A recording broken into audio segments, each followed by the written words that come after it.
Mark Noble, whoa. He plays in claret and blue. He's West Ham through and through. Mark Noble, whoa. Let him You go. are listening to the We Are West Ham podcast with me, Will Pugh, Tom Edwards, and James Jones. Another week, another win, and another conversation about whether West Ham actually can qualify for the Champions League. But having written my intro for this podcast on Tuesday morning, I was forced into a hasty rewrite when an open letter from captain Mark was posted online just hours later. Thousands of fans rushed to read it with a sense of foreboding. So many, in fact, that West Ham's website crashed. And sure enough, when I finally laid eyes on it, I, like so many others, discovered that next season will be Noble's 18th and last with West Ham United. The club he's supported since he was a boy, the club he born around the corner from in Canning Town, and the club he has played for and for the last 5 years captained with distinction. But the sands of time continue to shift, and in similar fashion to when the last season at Upton Park approached, I'm left with the somewhat sad and empty feeling that a little bit of what supporting West Ham United is all about will soon disappear forever. However, sad as the news may be, West Ham are fifth, 2 points behind fourth place Chelsea with a game in hand, and with Man United and Arsenal coming up in the next 2 weeks, the week are about to be sorted from the chaff. The 2-0 scoreline against Leeds below it against football genius Marcelo Bielsa's team, and I'm looking forward to finding out whether James Jones and Tom Edwards will allow anything even slightly negative to be said about the performance on this podcast after both Declan Rice and David Moyes admitted they weren't happy after the game. Was James Allardyce cupping his ear at the TV during the post-match interviews, telling our talismanic leaders to shush like he does to me? Or was he frantically trying to take down the We Are West Ham episode in which he implored the club to send Craig Dawson back to Watford in January because, and I quote, what's the point of him being there? But before we get onto all that, we must discuss Noble's impending departure. And blimey, lads, if ever the boys needed a reason to get over the line and into the Champions League for next season, surely this is it. A European night under the lights for our most loyal player of the modern era would surely be the perfect way to him to bow out. James, he'll leave having lived his dream, played more than 500 games for the club he loves, potentially beating Paolo Di Canio's record Premier League goal haul, and he'll be in the top six or maybe six West Ham appearance makers of all time. Will we ever see anything like Mark Noble ever again, James Jones? No, is the answer to that. Next, Tom. Yeah, no, Yeah. never. No, I mean, we knew this day was coming, didn't we? But as much as we didn't want to believe it was coming, we knew it was coming. And yeah, you're right. It does feel like the West Ham that we know and love is coming to an end, because most people, given it what he made his debut back in 2004, most people only know a West Ham with Mark Noble there. I don't believe it for a second that he's going to leave the club 100%. I think he'll stay on. He said in his statement today that he's working with the academy in some capacity. So maybe that's his next job. He's lining that up. Obviously, his son's coming through the academy, so maybe his son can come on and replicate or even better what he's done over the course of the next 20 years or so. But yeah, it's a sad day for the club, sad day for Mark Noble, but. So every cloud, at least we'll get the chance to say goodbye to him properly next season. Hopefully that is touch wood. Yeah, I mean, that's a huge part of it. He alluded to that himself, didn't he, in the statement that he today, or Tuesday, that is, in which he said that, didn't he, that a part of that decision was so because he just couldn't fathom saying goodbye to West Ham or playing his last game for West Ham in front of no fans whatsoever. Obviously, we're fingers crossed that the first game the next season there'll be 60,000 of us back in. But Tom, obviously that dominated the news today. Loads to talk about tonight as ever. But the Mark Noble news kind of took precedent over everything else earlier, didn't it? How did you feel when that statement came out? Yeah, I think rightfully so. That is the most important thing going on at our football club, because he has been a bastion, the heartbeat of it for 2 decades now, and he's a wonderful servant, been a wonderful player. And yeah, it was sad. It is sad because he's all I know, really. Growing up as a West Ham fan, 18 years of my 24 years, he's been in that first team. So it's gutting to see him go, and I hope he gets that real send-off that he properly deserves. With 60,000 in there on a potential European night, it would be fairy tale way to go for a man who's conducted himself with pure class throughout, and fingers crossed he gets it. Yeah, absolutely. I mean, there's one of the texts in one of my group chats earlier on said that exact same thing. You know, he didn't get an England call up, criminally so, I believe, especially that end of that 2015-16 season. He's definitely warranted at least one cap in his career when, you know, the likes of Tom Huddleston getting picked ahead of him.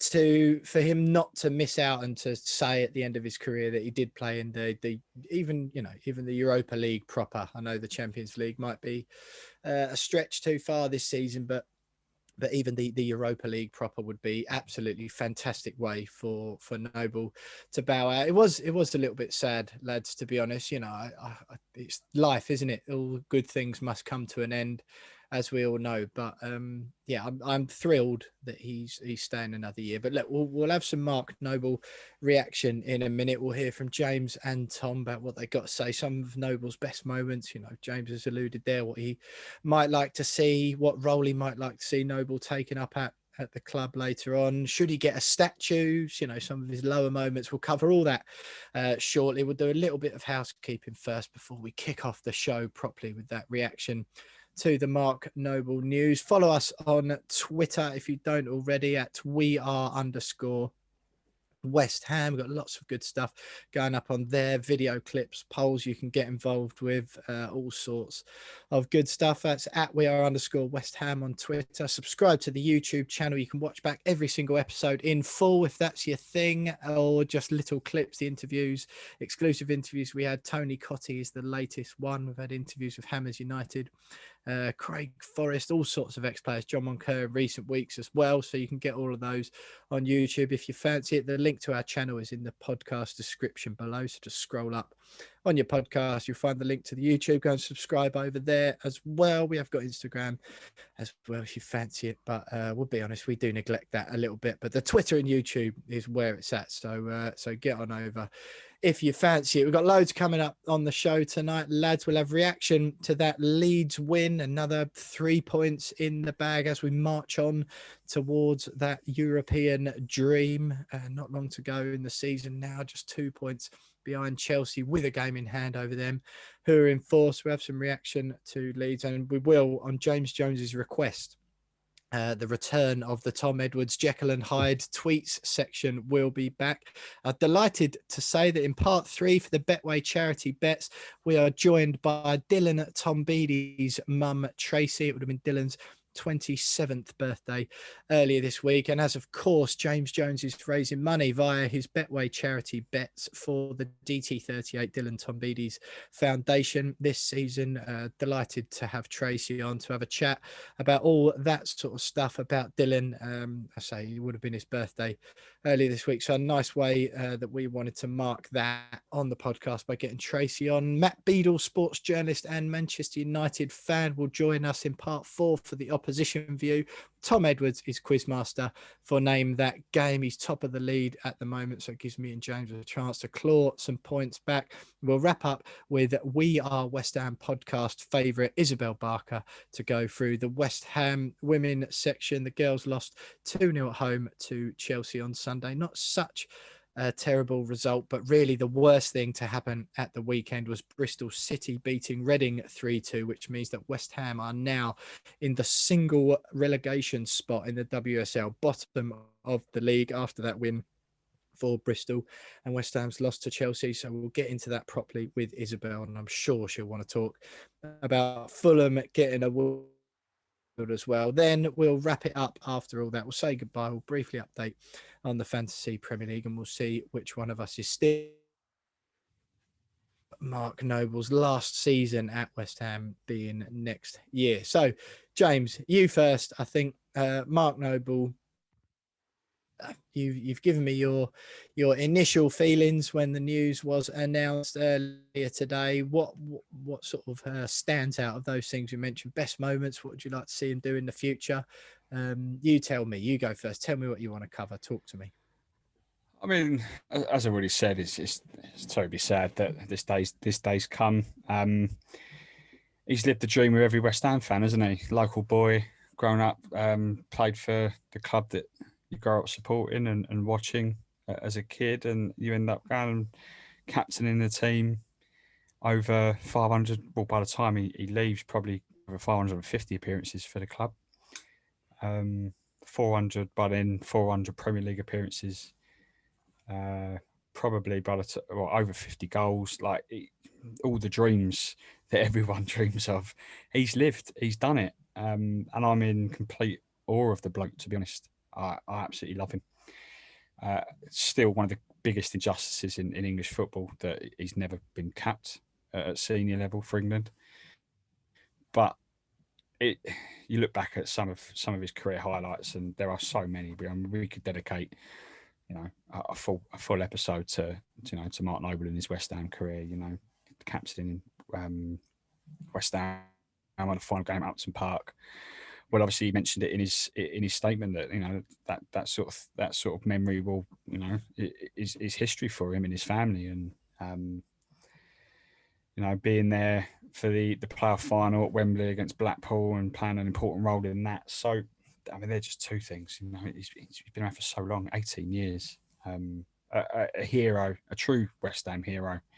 And I just hope that, he's remembered in the same way as many other West Ham legends that have come before him. Okay, he's not won any trophies like, the likes of Billings and Moore and Trevor Brooke, but he's still up there alongside those names in my book, because you don't get many players like him in the modern game sticking around for the time frame that he has, and staying at the top level for the time that he has. So I hope he stays at the club in some capacity, but sad that we're beginning to see the end of Mark Noble. Yeah, I think more than anything, it's the continuity aspect, isn't it? And and we've heard it because it's been publicized, but that every single day on the training ground you've got that last connection almost to the fans. And I think that's what's a little bit sad from my perspective, and a bit of a concern in some ways. Like you said, hopefully he sticks around. And on the coaching staff, Tony Cottee on the podcast 2 weeks ago, imploring the club to keep him on as an ambassador after he leaves, whatever he does. So, he was open-ended in his statement, Tom, wasn't he, about what he's going to do next. You'd think really he could just go on a couple of years in the MLS, couldn't he? It's not like he's got no football left in him. He said he still feels fit and healthy. What do you reckon he'll do afterwards, Tom? I think I'd be surprised to see him play for anyone else, actually. I think he's lived his dream. Just in England or anywhere? I think anywhere. I think some of what I've heard him say in previous interviews made it seem unlikely that it would be something he'd even want to do. If it wasn't the West Ham shirt, he wouldn't want to put on anyone's shirt, sort of thing. So I'll be surprised, because I think one of the other characters in him, he is that one club man who stayed there. And I think to end it there and potentially on a high under Moyes, if we are in Europe or whatever, and he goes out with some sort of a bang in the season that all the fans are coming back, that's quite a special way to go out. And I think he might be sentimental towards that for sure. And also he's just done it all. I'm not sure what MLS would do for him. I think he's not really in it for the money. I'm hearing he's quite a business mind, quite shrewd, and he's got a lot of investments which have actually made him quite a substantial money outside of the game anyway. So wouldn't be for financial reasons. And I hopefully, in a way, selfishly, I would like to see it all end with West Ham where it really started, because the full circle for me, like I said earlier, 18 years of my 24 years he's been there, and it will be really, really odd not to see him pull on the shirt, but he will go into the club, and I think that's a certainty that he'll have some sort of capacity there for the rest of his life if he wants it. Yeah. James, Tom mentioned there about whether or not he would move on. Do you think China is feasible?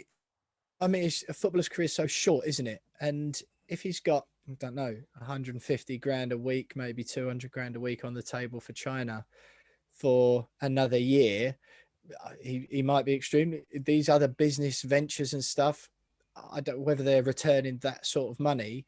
Is that the sort of thing you just think, oh, I'll just do it?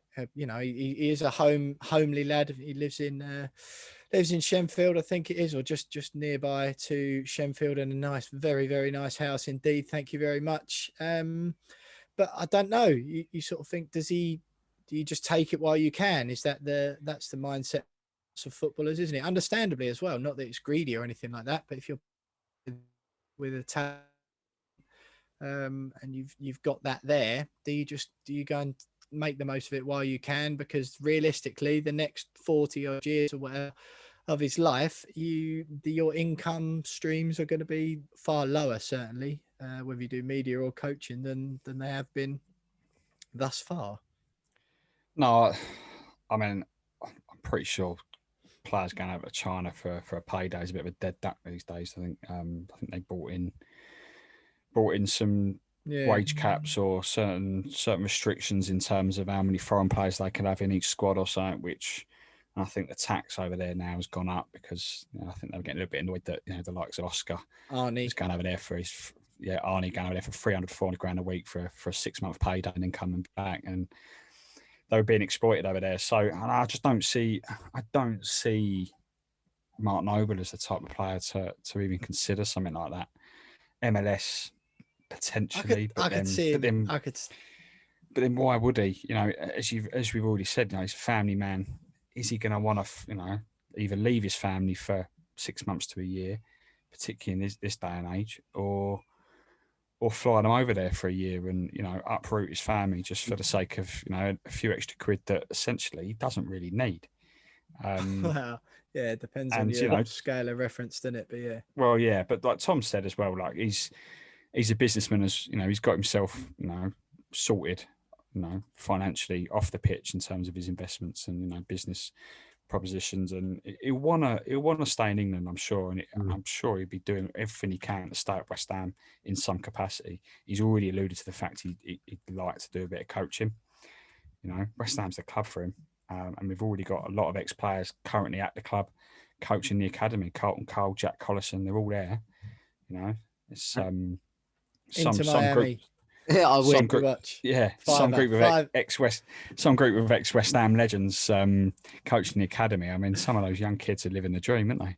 I do also think that he's one of the very few. He's put himself in the position to be able to go out on top. I know people say it's not top winning the Premier League, but it is effectively his dream of finishing it at West Ham. And I think very few people ever get in that position where they can end their career at a club like West Ham, the size of us, and potentially successful at this time if Moyes carries it on. So I think we will see him end it at West Ham one way or another and have that special day out and finish it off nicely. Yeah, I don't know. I just got a hunch. I think if it was that way, I don't know why, but obviously a year's a long time, and by the time it swings around, it'd be nearly 15 months or whatever, 16 months. I just fancy that. David Beckham, Phil Neville on the blower. Come on, Mark. Come on. It's lovely down in Miami. Beach every other weekend. I don't suppose his wife and kids would take too much convincing. I certainly know, having been to Shenfield High Street and Miami Beach, I can safely say that I know where I'd rather spend a year. That is for sure. But lads, just quickly before we move on to part 2, statue, James, yes or no? No statue for Jonesy. All right, can't be brief then. Tom, statue? No statue. No statue. Oh, what is going on, lads? What do you mean no statue? What are you talking about? Right, James, you first. So, where statues are concerned, I think you start giving it to a player like Mark Noble, and this is no disrespect to Mark. I think I've even said.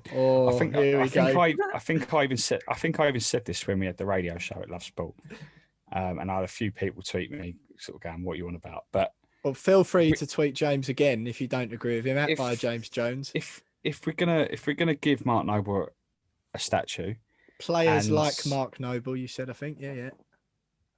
Then why hasn't Vic Watson got a statue? Club's all-time leading goal scorer. Why hasn't Trevor Brooking got a statue? Why hasn't Billy Bonds got a statue? I know they got stands named after them, but you'd rather a statue if you're a legend, wouldn't you, rather than a stand named after you? I don't know. I think that's sort of. I don't know.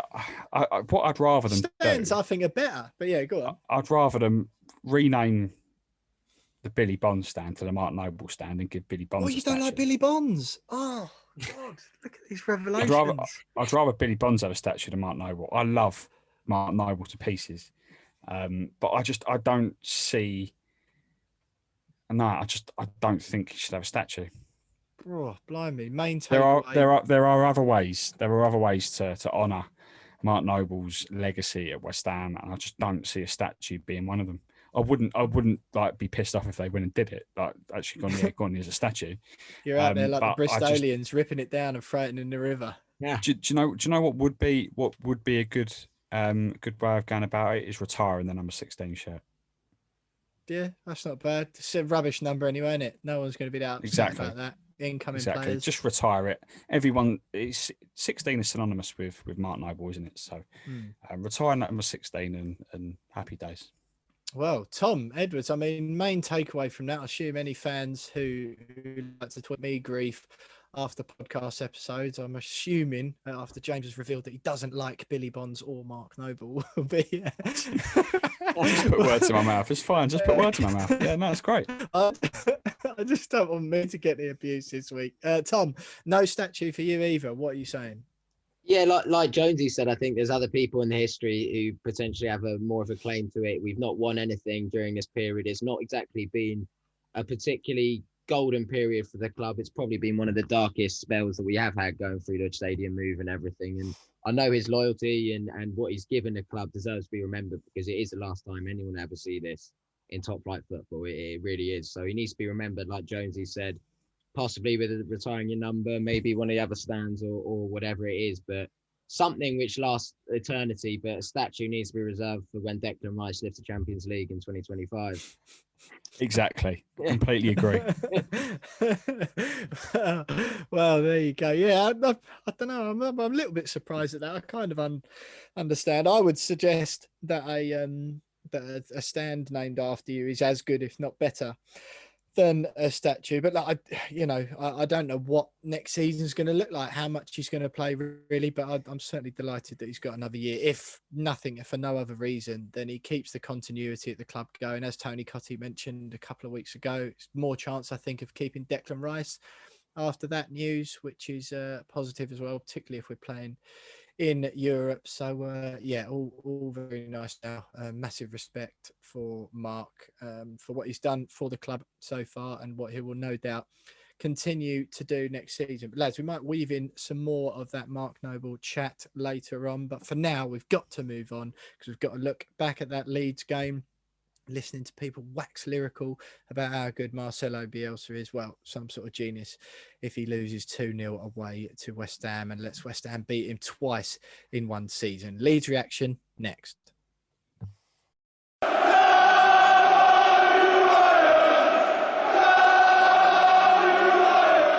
So huge statements from James Jones there and Tom Edwards. In fact, no Mark Noble statue, according to my two co-hosts. I kind of get where they're coming from, to be honest. I appreciate what you're saying. And you know what, Jonesy, maybe Vic Watson should have a statue. I mean, maybe that's another argument as well. When they're whacking the Mark Noble up, perhaps they should do the Vic Watson one at the same time. But look, I think plenty more to cover on the Mark Noble stuff later on in the show. Perhaps we'll do that when we round up and say goodbye later on, because plenty more left to say, no doubt. But look, there was a football game most recently, lads. Like I said, I did have to hastily rewrite my introduction earlier today. I was quite impressed with my first one, actually, about the Leeds win, but it was a strange game. I think it could have been 2-0 down inside the first 10 minutes. But the main thing I'm interested in is the two of you, and as well as David Sage, who made sure to bait me again on Twitter about my projected disappointment from a statement I made 4 weeks ago on the podcast. Worried about Mikel Antonio's injury and projected negativity and all that sort of thing. He was on me again, but I'm just wondering, lads, I know you two hate saying anything negative about West Ham. You think we're running a West Ham United PR machine here rather than open, honest and level analysis of our club's fortunes. Just wondering if you're willing, James Jones, will throw to you first, to say anything negative about West Ham's performance after the weekend, even if we won, even though we won, in fact. It wasn't the best performance. I agree with the comments after game from Lingard, Rice, Moyes. They've all come out and said it as it is. I think we played better this season. We rode our luck at times.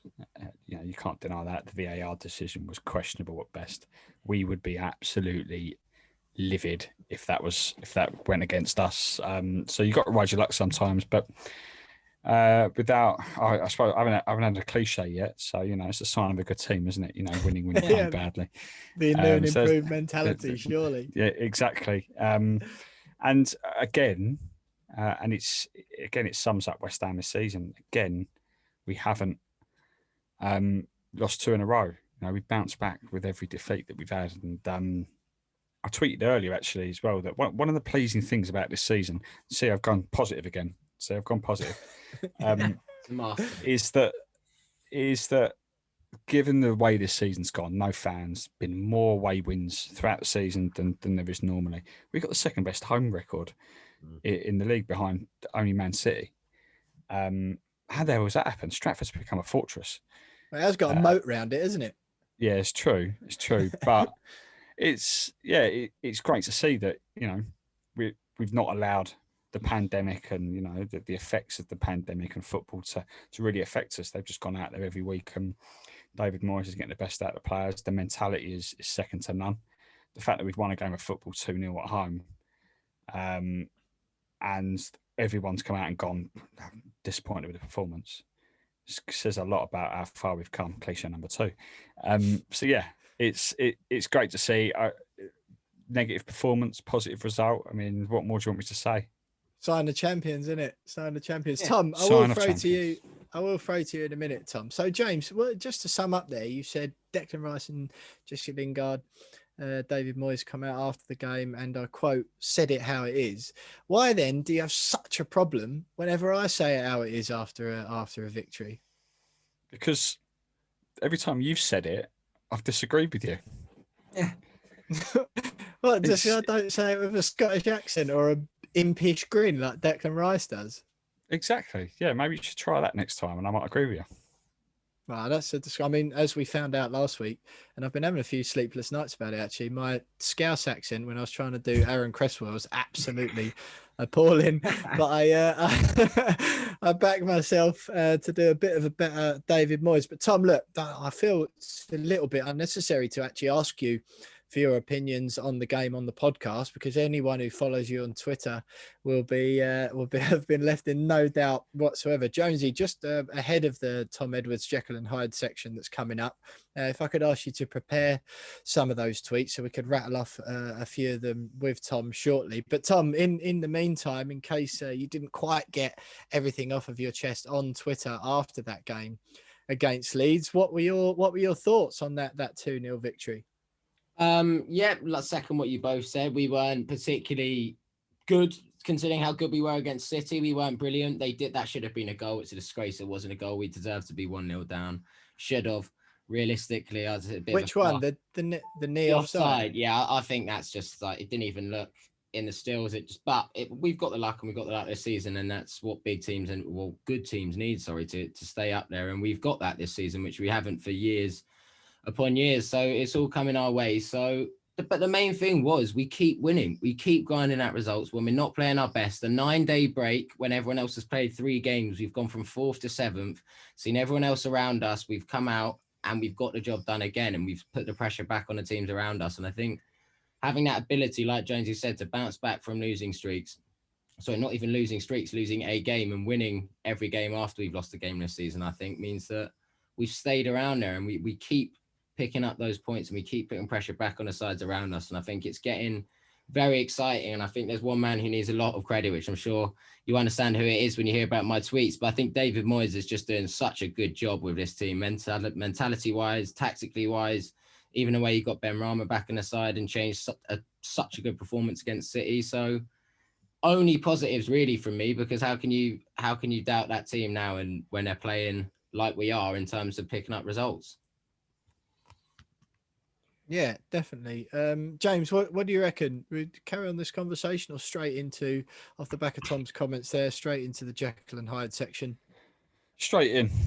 I think I'm just looking at it now. Do you want to do one each? I've got the pre-game one. I've got a feeling 1 or 2 have been deleted since the end of the game between then and now. I don't know what you think, but do you want to go with the pre-match one, or shall I kick it off? I'll go. The one where he's quoted the lineup. No. I've got just one before that. Core. This is joke big tonight. Nerves through the roof. Come on, West Ham in capital letters. And then I think it's the lineup after that. Go on, James. Yeah, line-up one is superb. This from David, playing a team that can capitalise on the big Very open formal. spaces they leave. Love it. Fingers crossed they back him up and deliver a performance. Tonight is absolutely huge for our ambitions this season. Come on, West Ham.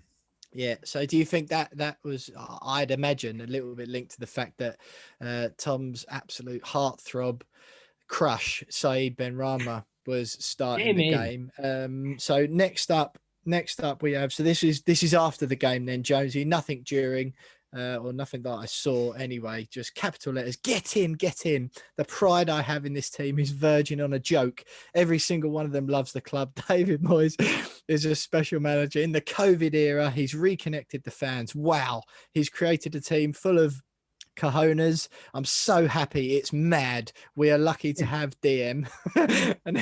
and then the next one, James, gets even better, doesn't it? This is all caps. So this is all caps. This tweet is actually just one big capital letter.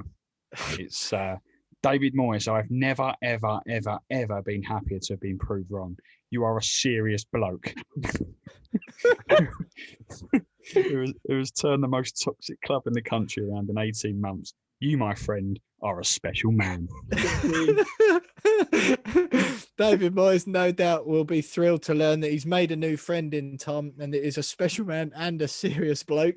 And then after that, just lowered the tone a bit, James. Capital letters turned off for the beginning of it anyway. A nice little rundown we all got after that of the big performers against Leeds. Dawson -absurdly good. Rice, business as usual. Diop, superb. Front six, didn't even need to get out first gear. I'm so happy. It's scary mad. And then this is the bit I liked. This is all caps again, and it's a word and a combination of letters I haven't seen used before, but it's WO for a long time. So I'm assuming it's wow. West Ham fans, enjoy it because this is mental. Josie, we anywhere else? I think that was it, wasn't it? There was some. Oh no, go on. Sorry, go on. There's one after, and this is the end. Working at net profit under owners who let you go and have given you next to no money to improve a relegation threatened squad is actually stupid to imagine just how big David Moyes' cojones are. His intervention in the club has saved us and given us belief again. Thank you. Thank you. I mean, Tom, your original reaction just then, I mean, if only you brought that sort of passion to the podcast, imagine the listening numbers would shoot through the roof. But what are your immediate thoughts sort of hearing those back?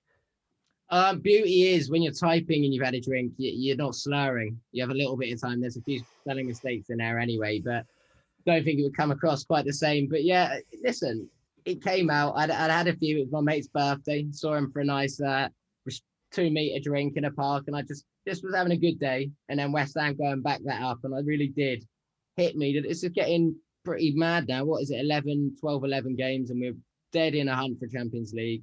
Effectively, it's in our hands. If you look at who we play, we're playing all the teams around us at home. We've got Arsenal, Chelsea, United, Leicester still, yeah, all of them, to Everton, all to still play at home, and they're all our direct competition. And we're, like Jonesy said, second best home record in the league. It's getting to the point where we've put ourselves in such a good position. It's so enjoyable, and I think they need a lot of praise for what they're doing, because getting to the business end of the season and we don't look like we're going anywhere at the minute.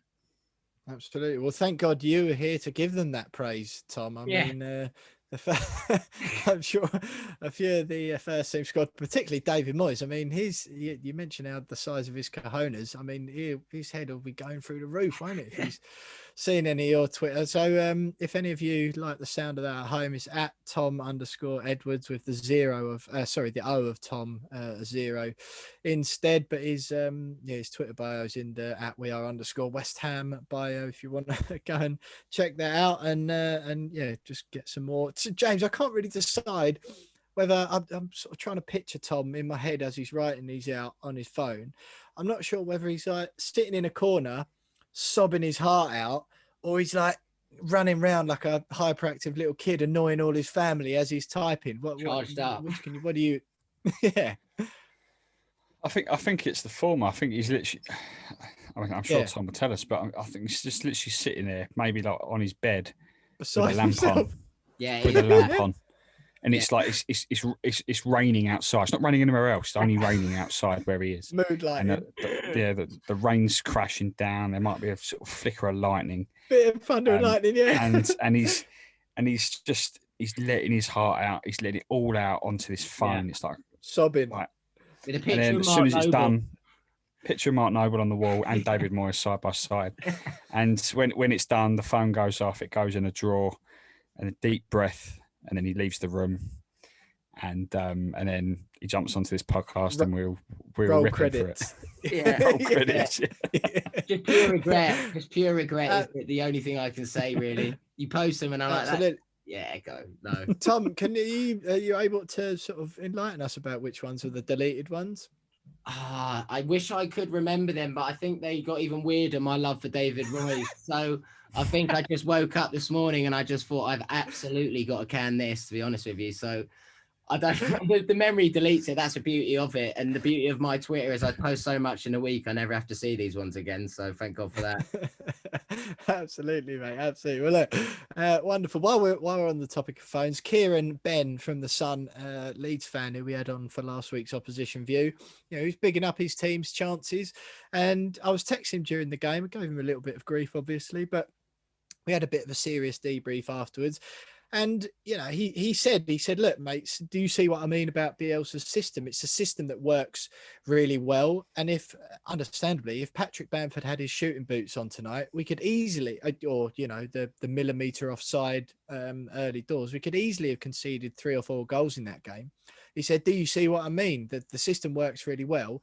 And if you inject some more quality into that team alongside Rafinha, will be a serious force to be reckoned with. And I must admit, obviously I watched the game earlier in the season, and I haven't seen too much of Leeds this campaign. I've sort of caught them a few times, but that was the first time I did sit up and notice. Perhaps it was particularly prevalent because I had a few people getting involved on Twitter. A lot of people saying, yeah, I understand what you mean about Bielsa, a bit overhyped and all that. So I made a point of watching how Leeds play, and I was quite impressed. I did think they made us look a bit rusty, and like I mentioned already, if Bamford has his shooting boots on, we could easily have conceded 4 goals, or if that through ball that he just about wasn't able to keep on could have been 2-0 after 10 minutes, and there's goals in that team. So did you find that, Jonesy, sort of after what we spoke about last week, were you impressed with what you saw from Leeds? Because I do still think that, I'm delighted that it's happened. Let me get that straight. But it was a fortunate one. But things are going for us this season, aren't they? Yeah, as I said before, we rode our luck. I thought Leeds were good, and they've been like that all season. But they spoke about it in the post match with Robert Green and Carragher, and that's been Leeds' story all season, is that they have like 30 chances a game, but they'll only score 1 or 2. Luckily, they didn't score any against us, but they're a good side. Leeds. Bielsa's got them playing really well with pretty much a championship side, which is what Kieran said last week. Rafinha's a good player. Still don't get the hype around Calvin Phillips. If I'm honest. Me neither. That's what Kieran's first message to me was. Yeah, I know we're losing 1-0, but Phillips is making Rice look like a BTEC version of him or whatever. I was like, what are you talking about? I don't know what the hype is. I don't Average. know. A lot of people go, I don't know what Declan Rice does. It's like, well, what the hell does Calvin Phillips do, to be honest? Yeah, Kieran was banging on like he was some sort of modern age Pirlo last week, wasn't he? Like spraying balls around from deep. Yeah. Yes, it's not Beckenbauer, is it? But yeah, they are a good side, and they should probably be higher up than when they are in 11th. Finishing's been their issue. Ironically, Bamford's been probably one of their best players this season. But if he scored more, if he put away a lot more of his chances, had an off night, didn't he? Yeah. Yeah, I mean, he could have had that trick himself. So I get why everyone raves about Leeds. I do. And they probably were the better team on the night, but I think they found out this season that this in this league you got to put your chance away. Whereas they've not been able to put a good run of results together. That's why they are where they are. But yeah, we were lucky in the end. I think, to be fair. Yeah. There you go. I knew I'd eke out a slight acknowledgement of negativity from you before the end of this segment. Tom, one thing that they mentioned on Sky, and they made a big deal of and became very apparent as the game wore on, was obviously we know how good West Ham are at set pieces under David Moyes, but how weak Leeds are at defending them. They did a lot of work or analysis on the goalkeeper, Ilan Meslier, because Robert Green was in the studio, of course, and it proved to be true, didn't it? Obviously, we scored one from Dawson. Dawson hits the post as well shortly after that. Excuse me. And we did look extremely dangerous. On that topic, the Lingard-Rice penalty situation. Jesse Lingard obviously misses it. Meslier is really unlucky. Lingard sweeps home the rebound. Beforehand, again, as always, I was watching it with my dad, and both of us getting a little bit irate. Why is he taking it? Why is he taking it? Noble's not on the pitch. Declan Rice made it clear that Moyes told Rice that he's the man to take the penalties. He scored the last one with a fairly nice finish. Why isn't he on him again? What did you make of that situation? Yeah, this one I found weirder than the previous one where Lingard wanted to take it. I thought, fair enough, he might not be there and he wants his goal. This time I did find it strange. Rice has just tucked one away a week or so ago, and we haven't got any all season. He's clearly designated taker. So that was a weird one. But yet again, it's one of those lucky things. Everything this season, not everything, but so many games this season at home, particularly Fulham, this one, Aston Villa, Sheffield United at the start, we're getting that, whatever it is, we've had a bit of luck and the rubber the green go our way in certain big moments, and usually you see him Meslier tip that wide and that's that, and we really struggled to get in the game because they were on top of that period. So it was that bit of luck. I don't think it will happen again, thank God for that, and it means that Jesse Lingard keeps ticking on with the goals. Even though it wasn't his best performance, we're still getting goals and assists out of him, so thank God for that, and another goal in his checkbook, sorry. So who cares in the end? Yeah, no, I think as long as Declan Rice takes them from now on, full stop, then I'll be happy on that one. Tom, as well, what I've written it down here. Why not let Cresswell just take all the direct free kicks? Nothing infuriates me more. And we've had it a few times recently. We set up for set pieces, be they out wide, but the ones at the against Leeds on Monday that particularly annoyed me, where there was a couple on the edge of the box. I think he took the first one and it hit Luke Ayling and just narrowly deflected wide. He thought it was going in for a split second. And why doesn't I just don't understand? You know, they fannied around with them a few times early this season as well. Cresswell's got a mean left foot. He's got a track record of putting them in the top corner, particularly from in and around the edge of the box. Why doesn't he just take all of them? Yeah, I'm a bit confused with that, and I know you're going to say my fanboy. I understand if the other side and Ben Rama's on because he's taken them in his career, and maybe if he had one or two. But when you got Lanzini stepping up and Rice hitting a thunderbolt one and they're laying it off them, I don't get that because, yeah, like you say, Cresswell scored a few down the time for West Ham and usually gets them on target, makes something happen. So I think he should be on top of all of them, and his delivery this season has been one of the main factors as to why we've been so dangerous, because throughout 90 minutes, our advantage height-wise and physicality in the air is we're never, ever out of a game. And I remember against Leeds, the first game, we weren't playing particularly well, got that corner and Souček just scored from it. It really can change the game in an instant, the set piece. And with Dawson in there, it's dangerous. So get Cresswell on him and stick him into the big man. Yeah, absolutely. James, one funny thing that did make me laugh a great deal was after the landmark moment on last week's podcast of you agreeing with me when I suggested that I'd love Pablo Fornals and he works his socks off, but I'd get slightly frustrated sometimes when he gets on the ball because all of a sudden things seem to get a bit clunky and a bit awkward and a bit slow, perhaps. And yeah, people were stunned to hear that you actually agreed with me on that front. And then at the weekend, Monday night, I thought some of the time still on the ball, there was those same frustrations again. And all of a sudden, out of nowhere, he nearly gives Manuel Lanzini a run for his money with that absolute thunderbolt onto the crossbar from all of 85 yards out or whatever he was.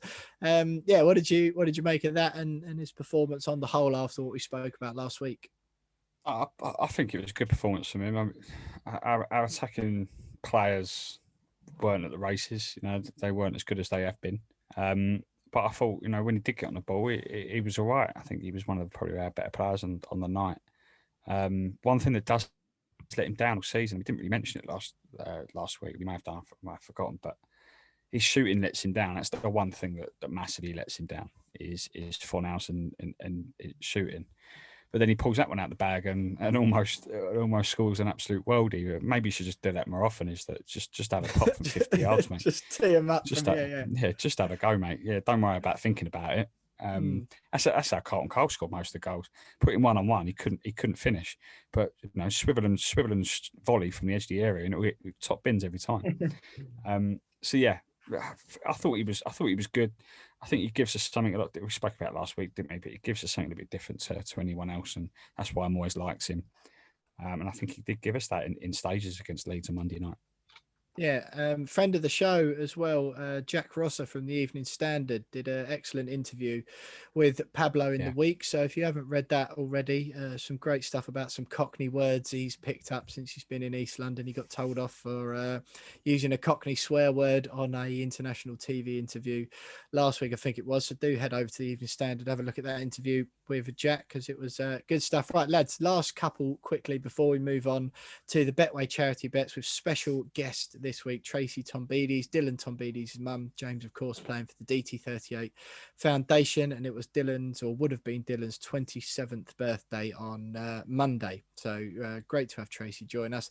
That is coming up next. But just before we move on to that, Declan Rice in his interview afterwards, Tom, I could just imagine you at home, especially after I saw those tweets as well. You must have been absolutely beside yourself. Whether or not you were still compos mentis enough to watch the interview is a different question. Did you see Rice's interview after the game, and what did you make of it? Obviously, just he seems to earn himself more friends in the media and amongst West Ham fans every time he speaks. But yeah, first of all, first thing he said, no, disappointed with the performance.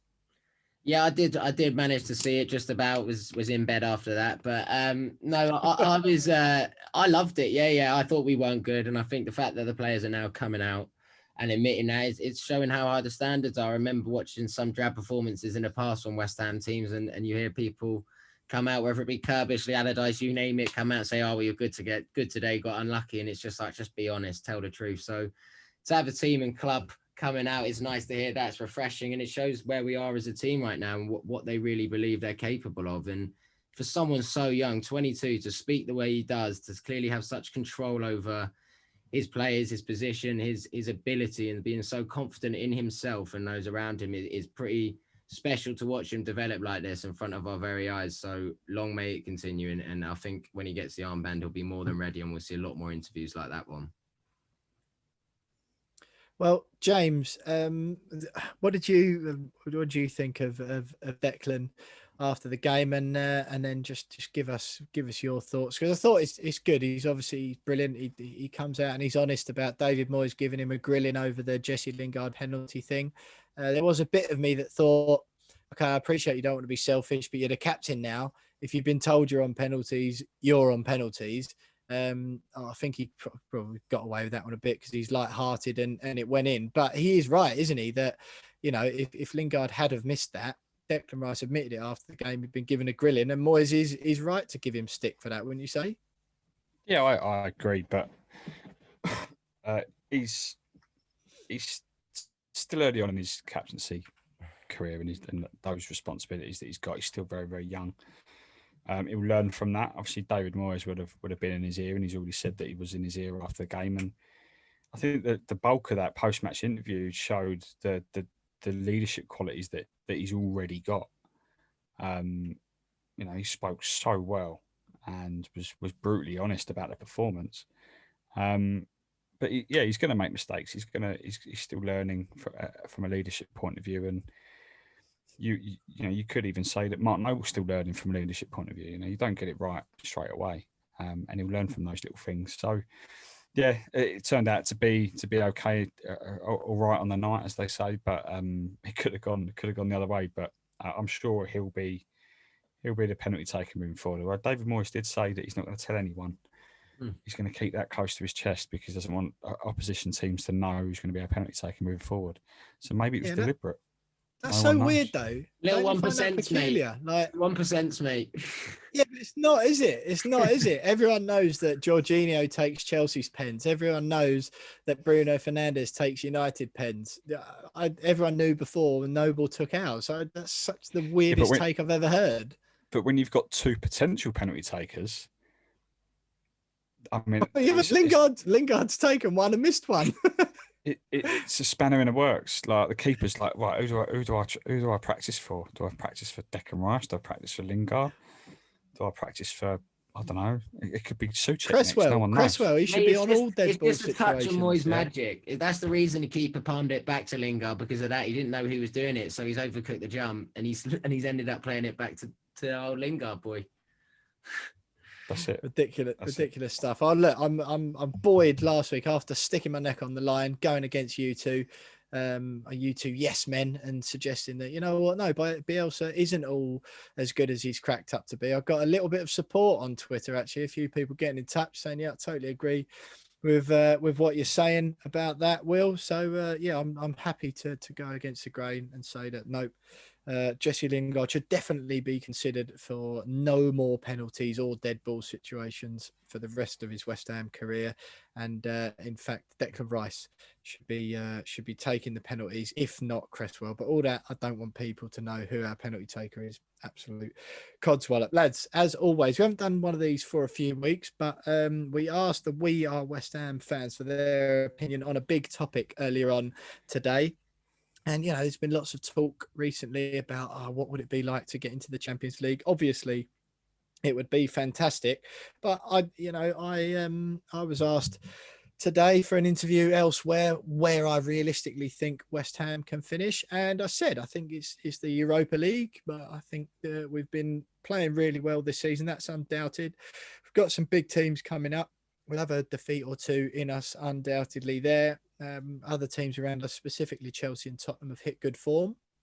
And I think it would be completely reasonable to say, you know, if we get in the Europa League from the position we're in now, then happy days. It is still really, really tight. So even that isn't guaranteed, is it? But we asked the We Are West Ham fans what they thought earlier on Twitter at @WeAre_West Ham. If you want to get involved in these and don't follow us already.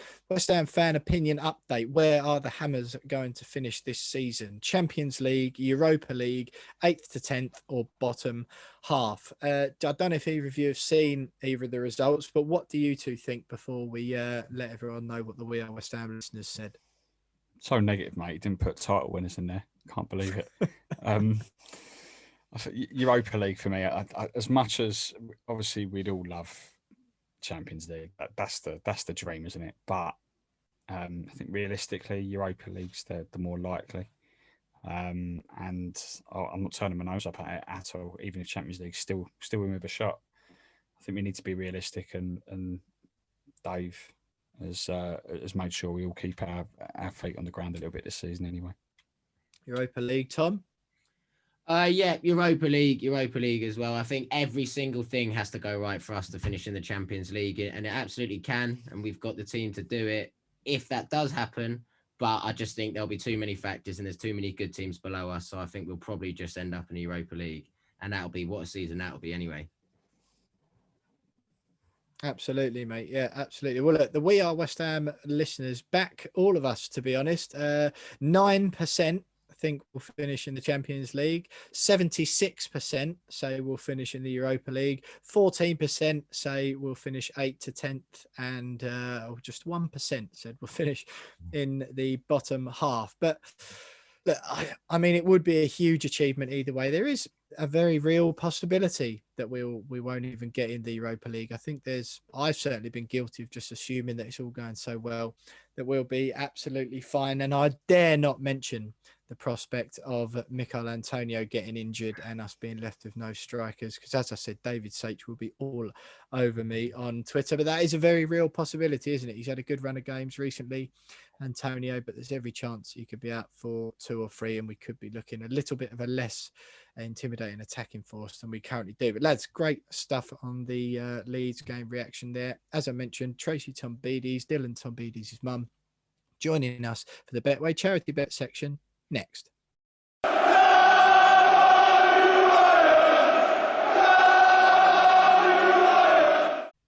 So reaction from the lads on the Leeds win there. Excellent stuff from the Hammers performance.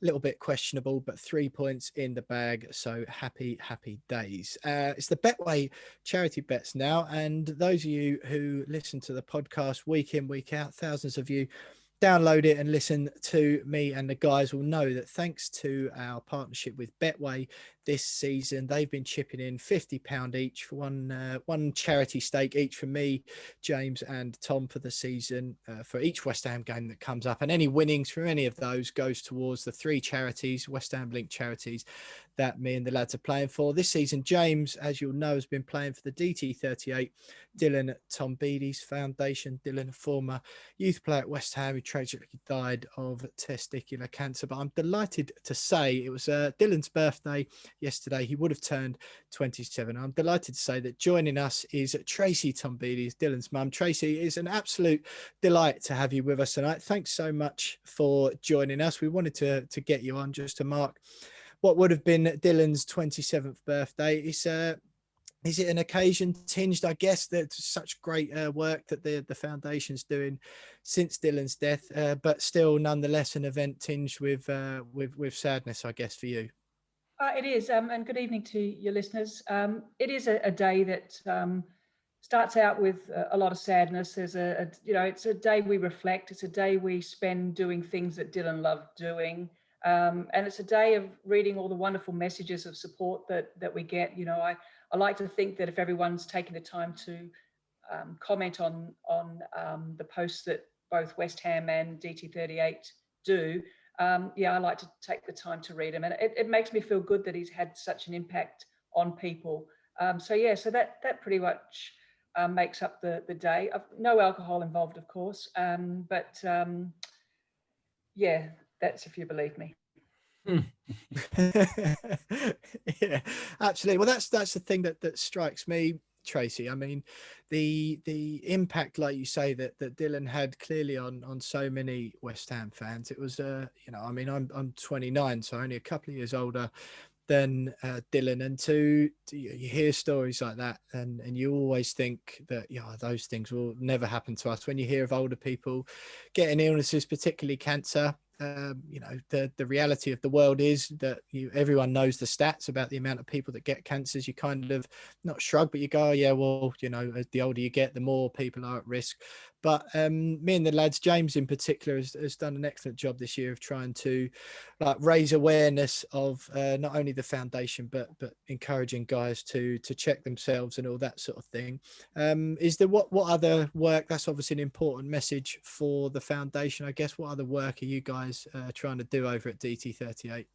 I think it's our most important message, especially in the current climate at the moment, where we really can only rely on social media to get that message out and get that awareness out. And while we advertise and why we remind people that it's probably most common between the ages of 15 and 39, 45. Today we just announced that somebody that was 53 had got it, and there's been a young lad who was 10 months old when he was diagnosed. So it's really one of those things where we're saying to you, look, don't wait until it happens.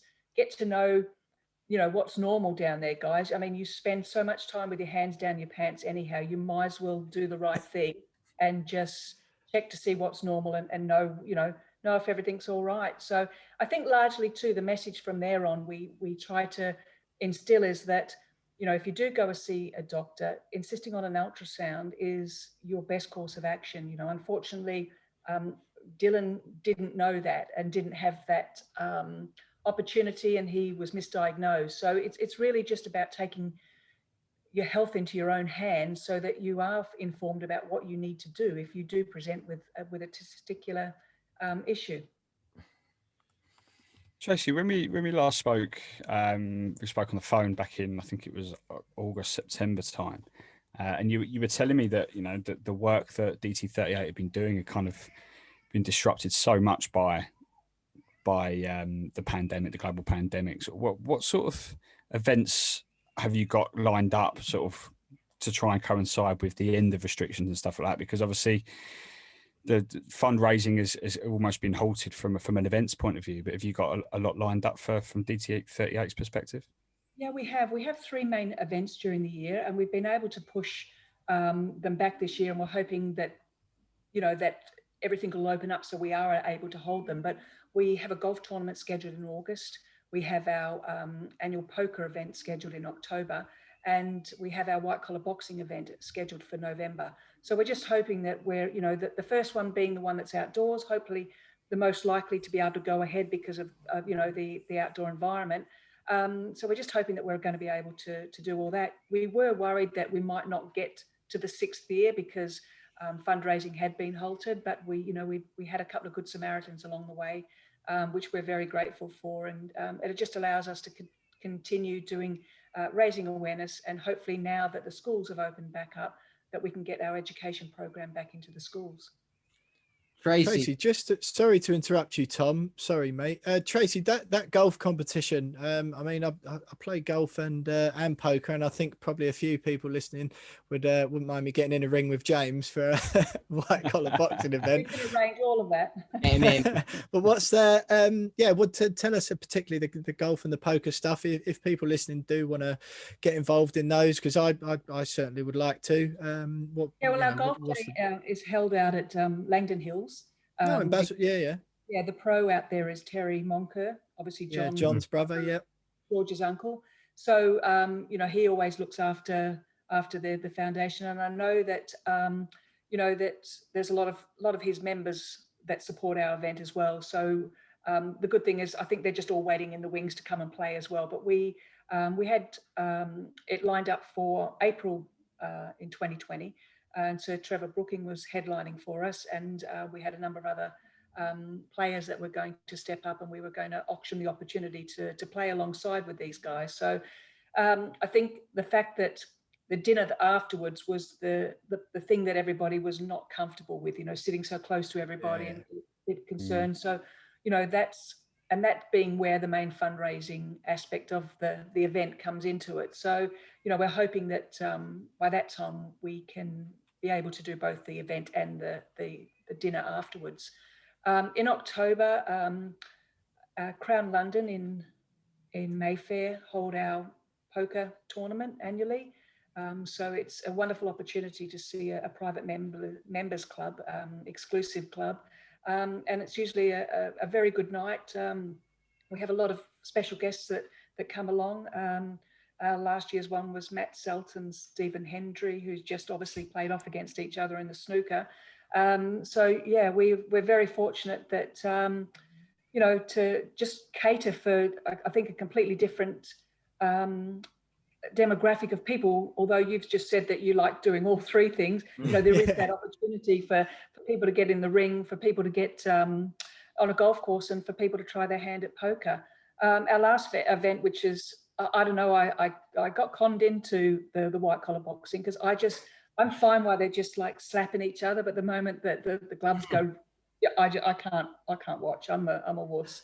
So the white collar boxing was, I got told it was going to be fine. It was okay. I watched Taylor in the ring, and that was I was okay with that. I think, it was, I don't know whether it was because I wanted to be in the ring hitting him. I don't know, but he's looking forward to going and playing again. Going in and fighting again this year, and it's good. It's like, people come out and they're just so, like, oh, that's just amazing. And the guys that put a wonderful package together with the filming of your actual event, and it's top class. So yeah, we just try to have those events in the second half of the year, because out in Australia we have the same events in the first half of the year. And it just allows me to get to both if I want to, if I'm in a position to support both. Tracy, for any fans sat at home now wanting to help, but not knowing how to in the current situation we're all in and in the pandemic, how can they help raise awareness or help raise money? What are some of the ways that fans can get involved from behind their laptop and help you guys out and help the cause? Yeah, I mean, we would love it if they would just like retweet our messages and our awareness that we do. We probably punch out like maybe 4 or 5 a day, and it makes people sit up and think about the stories that somebody else just saying, I've just been diagnosed with testicular cancer, and you don't realize just how close to home it can be. It's yeah, it can be quite scary. And I think that's the shock that we want to try and achieve. We want to actually make people go, my God, really? A 9-month, 10-month-old baby has got this, and a 69-year-old man can still get testicular cancer. So, yeah, we just want people to be aware that you need to be taking your own health into your own hands and get checked. So just by retweeting our posts, and also, if they're in a position to donate towards our efforts, we have donation page on our website at dt38.co.uk. We have PayPal. We have on any of the Facebook and Insta and Twitter bios where they can actually click on the links to donate. So any help would be very grateful. Great stuff. Great stuff. Well, Tracy, what we'll do, if you don't mind staying with us for a few minutes, we'll run through our bets for last week and for this week. Then we'll have a couple more questions for you at the end before we let you go. So, Jonesy, looking back to the Leeds game, we were all pretty close, but once again, close, but no cigar, unfortunately, this week, weren't you? What did I went for Antonio Brace, West Ham win, and both teams to score. So I was the furthest out I've been for a few weeks now. James, what did you have? I had West Ham to win. It's a Diop to score and over 8.5 corners, and I was kicking myself because before I submitted this a Diop, I had Craig Dawson in mind. Yeah. And I thought, oh no, surely he won't score again. I'll go for this a Diop. He's due a goal. And it came back to bite me, that one. So I've now learned to just stick to my gut and just go with the first thing that pops into my head. Yeah, absolutely. Chad from Betway was texting me during the game as well, because I had Craig Dawson last week, which would have been a winner. Tom, what did you go for Leeds? I had West Ham to win, both teams to score, and Souček to score. So not a million miles away, but Souček let me down. He might have to have a few weeks on a back burner. Yeah. Well, James, closest out of the three of us last week, but no cigar. Just a reminder to everyone at home, James, as we've mentioned, is playing for the DT38 Foundation. Tom, any winnings that come from Tom's bets are going towards Isla's fight, and my money is going to the Bobby Moore Fund. Betway, as we've mentioned, have agreed to double any winnings of ours at the end of the season, which is a great gesture. We've got a few £1,000 in the bank at the moment. Jonesy, I'll come to you for a tally up after you let me know what you've gone for the Man United game. So I've gone for something a little bit different this week. Just conscious of repeating the same old bets, but kind of just picking a different player. So, but the pressure's on this week because Tracy's here, mate. I know. Souček to score. He's definitely due a goal. I've gone both teams to score. I don't think we'll keep Man United out. And this time, for the third leg, I've gone for draw at half-time, West Ham to win at full-time. So something a little bit different. I don't know what the odds are going to say on that, but I'm hoping some nice odds there. Yeah, well, Chad will price those up for us later in the week. Tom, what have you punted for this week? I've gone both teams to score, West Ham to win, and Antonio first goal scorer. I think big odds in. Antonio loves a goal against a big six. So I just think he might just do it, and I could have a big one. Yeah, my thinking exactly there. The West Ham win at Old Trafford might be one step too far, Thomas, I reckon, this week. But I've gone Antonio to score any time, less than 3.5 goals. Fancy a bit of a cagey affair, and at least one penalty awarded.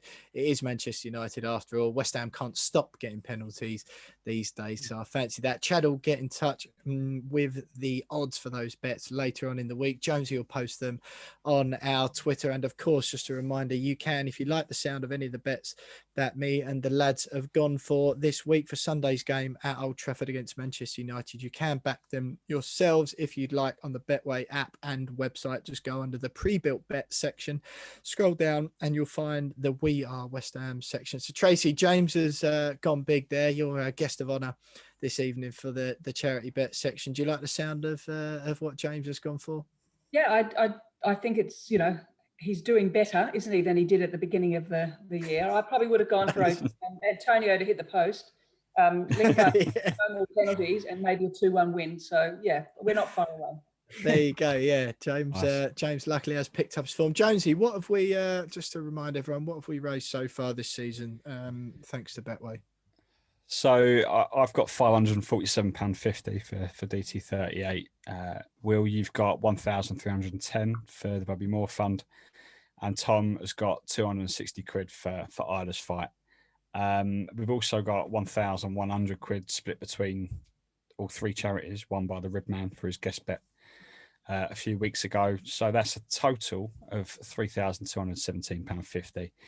Add on Betway's matching, and that all in 6,435 quid. 6,435 quid. Cool. Well, still a few weeks to go in the season. Good stuff so far. Tracy, big news coming out of West Ham today that Mark Noble, captain, leader, legend, will enter his 18th and final season with West Ham next season. He signed a year contract extension. First of all, you know, I know you've got lots of ex-players and stuff involved with DT38. What can you sort of tell us about the old West Ham players and teammates or people that would have known Dylan at the club who've got involved? Oh, look, they can't do enough for the charity, which is wonderful. You know, we only have to pick up the phone or just, you know, Taylor is a coach down at the academy, so he bumps into the likes of Mark and Carlton Cole and the others down there, and so you know, they're always offering to help what's coming up. They're really good. I think Carlton was involved in the white collar boxing last time, and he, you know, he didn't put any gloves on or anything like that, but you know, he can't wait to get back and support that event again. So yeah, just, you know, it's important for us to make sure that they have a good time when they're actually there, so that they want to come back and keep getting involved. And you know, Mark and his announcement today, I'm sure it's going to be a very emotional year for him next year. You know, I'm sure that yeah, he'll do what he does every time he goes and pulls his boots on and his shirt on and do the, you know, give 100% every time he walks out there. So yeah, it'll be mixed emotions for him. So I just wish him all the best, because he's, you know, he's obviously a huge supporter for us. His testimonial game was, you know, it had a huge impact on our ability to kickstart our foundation. So it was very much appreciated. Yeah, absolutely. Well, look, Tracy, it's been an absolute pleasure to have you with us tonight. Do let us know on the We Are West Ham podcast about the events when they're coming up. We'll get involved, certainly the three of us, and I'm sure there's plenty of our listeners. There's thousands of them download this podcast every week, and lots of messages we get getting behind the causes that we're trying to raise some money for this season. So definitely do let us know, and we'll let everyone at home know how they can get involved as well. But it's been a real pleasure having you with us on the podcast tonight. So thanks for joining us. James. Sorry, Tracy. I'm sorry, I just said thank you for having me. It was thank you. No problem. So absolutely brilliant. We'll have you on again later in the season. James, it's the opposition view next. We've got Matt Beadle, sports journalist and Manchester United fan. So we'll ask him what he thinks of your bet. Tracy's pleased with your upturn in form on the Betway bets this season, and see if Matt fancies you for a winner for the Manchester United game, West Ham v Man U, Old Trafford Sunday night. All of that is coming next.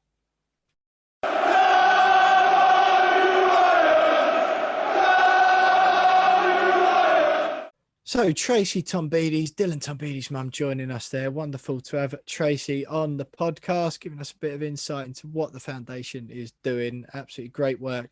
And fingers crossed, James Jones can carry on raising a few more quid for the foundation. We'll definitely be getting involved in the golf days, the poker nights. I don't know about the white collar boxing yet. As James mentioned, I'm sure I'll have plenty of offers, people who want to get in a ring with me, but we'll have to wait and see on that one. But obviously me and the lads have made our selections ahead of West Ham's next Premier League game, which is away to Manchester United at Old Trafford Sunday night, 7:15 kickoff. I'm delighted to say old Love Sport Radio colleague of ours, friend of the podcast, is Matt Beadle, sports journalist and Manchester United fan, joining us to look ahead to that game. Matt, it's wonderful to see you already. We've already exchanged compliments on hair. Doesn't it seem such a long time ago that we were all cooped up together in that pokey little studio in Southwark, having the time of our lives live on air?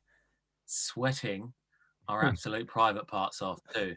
It was kind of toss up, wasn't it? Sometimes it was freezing cold when the aircon was on, but when the aircon wasn't on, it was absolutely sweaty as death. No in between. No in between. And you feared for who was in before you, because if the person in before you wasn't that I don't know. I don't want to say Martin hygiene. Allen. Martin Yeah. Allen was the worst one. He's been on the podcast with us, but we used to go into the We Are West Ham studio, crumbs all over the place, newspapers scattered about in the couple of minutes between in ad breaks. You used to get to do the swap over. But look, Matt, it's brilliant to have you with us. We could reminisce about those heady Love Sport Radio days all night long, but we're here to talk to you about Manchester United, in particular the game against West Ham at the weekend. I mean, what a win for United at the weekend, and ending City's spectacular run, which we threatened to do for a few short minutes at the Etihad last weekend, but it was coming. Ole Gunnar Solskjaer definitely seems to have the upper hand in Manchester derbies. I saw a stat the other day, I can't remember the exact numbers, but got an excellent record against City in recent seasons with Solskjaer. A brilliant win. Can you carry that on? I would like to think so. I mean, I'm pretty sure the last time I was on your podcast, I had to start with a disclaimer that until VAR is catapulted into the sea and fans are allowed back into the game, all top flight football is rendered obsolete and completely and utterly pointless. However, I do indeed hope that we will continue our fine form. And hey, I'm pretty sure if we go back to those Love Sport days, fellas, you can maybe remember that I always championed Ole Gunnar Solskjaer, and I always championed his style of play at Manchester United, and I did say at some point I do believe it will come good. It hasn't come 100% good, but I'm believing in the plan. I'm enjoying the plan. I'm loving watching some of United's football this season. I do think that potentially we've missed a really good opportunity to actually win a title, which is remarkable when you think at the start of the season that United could have been in the hunt for a title. But brilliant against Manchester City, and I would like to think we carry it on. My fear is law of averages, which I always come back to in football. The fact that we've beaten West Ham twice this season, and are we still going back to 2007 as the last time you guys won at Old Trafford? Has it still been that long? Don't want to talk about it, Matt. Don't want to talk about it. Amazing. Yeah, I mean the Dimitri Payet game, I think that in the FA Cup that should really count as a win, because of course Bastian Schweinsteiger just wiped out the keeper NFL style before Anthony Martial put in that late equaliser after the greatest free kick to be scored in the 21st century. So I think that basically counts as a win. But yeah, if you're going to be pernickety about it, Matt, then yeah, it is that long. It's incredible, really. I just can't believe it's actually, well, maybe I can believe it's been that long, because sometimes United seem to have these records against these teams. However, they have been broken in recent seasons, but we're playing well. Listen, I think I've enjoyed watching United this season. I think that it was similar to the 2011-12 season, actually, when United lost out to City with that ridiculous 16-point swing that occurred towards the end of the season. And I was at the game when United threw it away against Everton, having been, 3-1 and 4-2 up in that game. I would point to the Everton game this season, really throwing that lead away right at the death with Dominic Calvert-Lewin scoring that equaliser in injury time. I think that really finished the season for United. I think had they won that game, and also Sheffield United, if they'd got the points against Sheffield United, then I think United would still be in the hunt. But you look at the goalless draws with Chelsea, with Crystal Palace, and they've just thrown it away, really, and wasted an opportunity. So, Matt, so just before James jumps in, sorry, Jonesy, do you buy into, just quickly, do you not buy into the argument then that these are flashes in a pan, but ultimately Solskjaer's on a road to nowhere in particular, that a lot of high-level pundits have come out and suggested in recent weeks? No, I don't think it's a flash in the pan at all. I think whenever I did podcasts at the start of the year, I always made a tendency of running through the United side man for man, and more often than not, I said that is, in my opinion, bar a centre-back really and a couple of other players, a midfielder or two. But then you look at, it's incredible as well that we talk about Paul Pogba again, but United have actually really missed him, because he was just starting to be the Paul Pogba that everybody's wanted him to be for so long, just starting to show that form. And then without him, I do think that United have missed something in midfield. A centre-back, I still don't rate Victor Lindelof. I never have rated Victor Lindelof. It's not that I don't think he's a good player.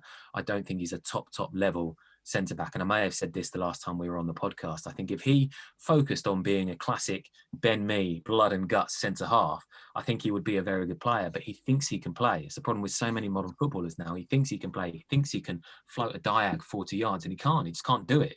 Not to the standard that should be expected of a title-winning centre-back. So I do think that United need to bolster their ranks in that respect. But bar that, I think United are pretty strong in all departments. And up front as well, I always used to talk about that. Marcus Rashford, Anthony Martial, Mason Greenwood. Martial, up until the weekend just gone, I was concerned about, because he's been really poor. He just looks completely devoid of any kind of confidence. When he gets the ball, he just doesn't want it. He doesn't run at teams. And then the weekend you go, oh wow, that's Martial. He's back. That's the player you never want to sell in case he reproduces that kind of form. Matt, obviously Fernandes has been the standout performer, the guy that gets all the plaudits at United at the moment. But he has been accused of being a bit of a flat track bully. He did score against City at the weekend, albeit a penalty. Only really does score penalties. Is that a worry for United moving forward? Yeah, okay, he turns up for most of the season, but can Man United, if they want to achieve what they want to achieve under Solskjaer, afford to have someone like a flat track bully in midfield? And if he is a flat track bully, then he's going to struggle this weekend against another top six side. Absolutely. Although he came on at half time in the game at he did. He changed the game. Changed the game. Yeah. I do think that it's in his first full season in the Premier League. A flat track bully thing, I don't know. I don't know whether I absolutely buy into that. And I know that when you look at United's record against the top six this season, it hasn't been good. But I do think that we have to remember, for me, when you look at Ole Gunnar Solskjaer, he's also learning on the job. And that's what I quite like about it. I feel like we've got a manager who's learning on the job. And I hope that, we stick with him and we don't act too hastily, because when you look at the time that he took over and the improvement, just on paper, third last season, it looks like it's going to be second this season. That is an improvement, regardless of what you say elsewhere. And I think Axel Tuanzebe actually spoke in a post-match interview a few weeks back, and he said it takes time. He said it takes time for the players to have faith in the manager, and we're all kind of starting to do that now.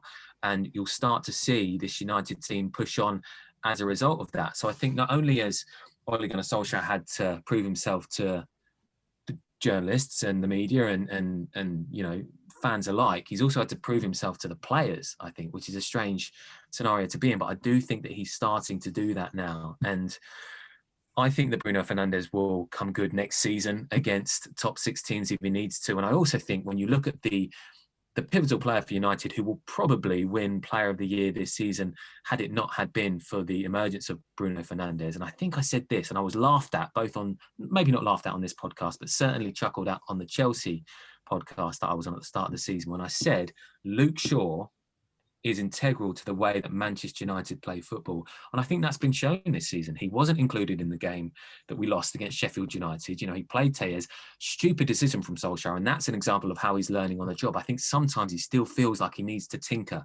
He needs to rotate the team, when often you don't need to do that. United were on a winning formula, and he took Luke Shaw out of the side. It completely unsettled the side against Sheffield United. Brings him on with 10 minutes to go to almost say, go on, Lukey, save the game from left back.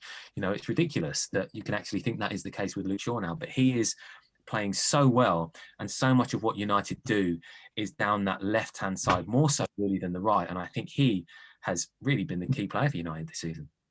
Tom, that'll be being you both are big Luke Shaw fans, aren't we? I don't think it'd have been on this podcast. I saw your tweet the other day, actually, Tom, saying Luke Shaw should definitely be wearing the number 3 shirt for England. Am I right?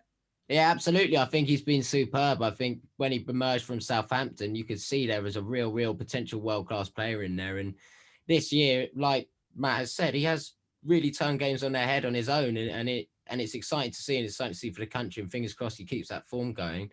But Matt, I wanted to ask you, how long can United fans be happy and say that you're improving without winning stuff and just competing is good enough? How much longer is it before that Solskjaer's going to be judged on what he wins and how he does in the Champions League, whether or not it's win the Champions League, but at least get to latter stages of it and compete at a more consistent level? How long do you give him? Yeah, good question.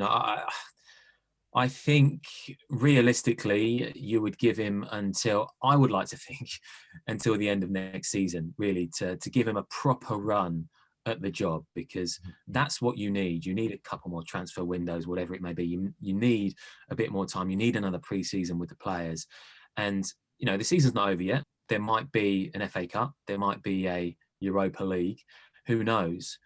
But in terms of the Premier League title, because that's the bread and butter, and you ask most Manchester United fans, it is all about the domestic trophy, the Premier League title. You know my thoughts on the Champions League. I've never really been a huge fan of the Champions League and the fact that, you know, you can aim to finish third and fourth. I don't really want United to win the Champions League when we finish fourth. It's not really a desire of mine. I want us to win the Premier League and then go on and win the Champions League after that. And some people might say, all right, mate, that's easy. That's a cop-out. But it's just the way that I've always viewed football. When you saw Liverpool and Spurs in the Champions League final a couple of seasons ago, it's ridiculous.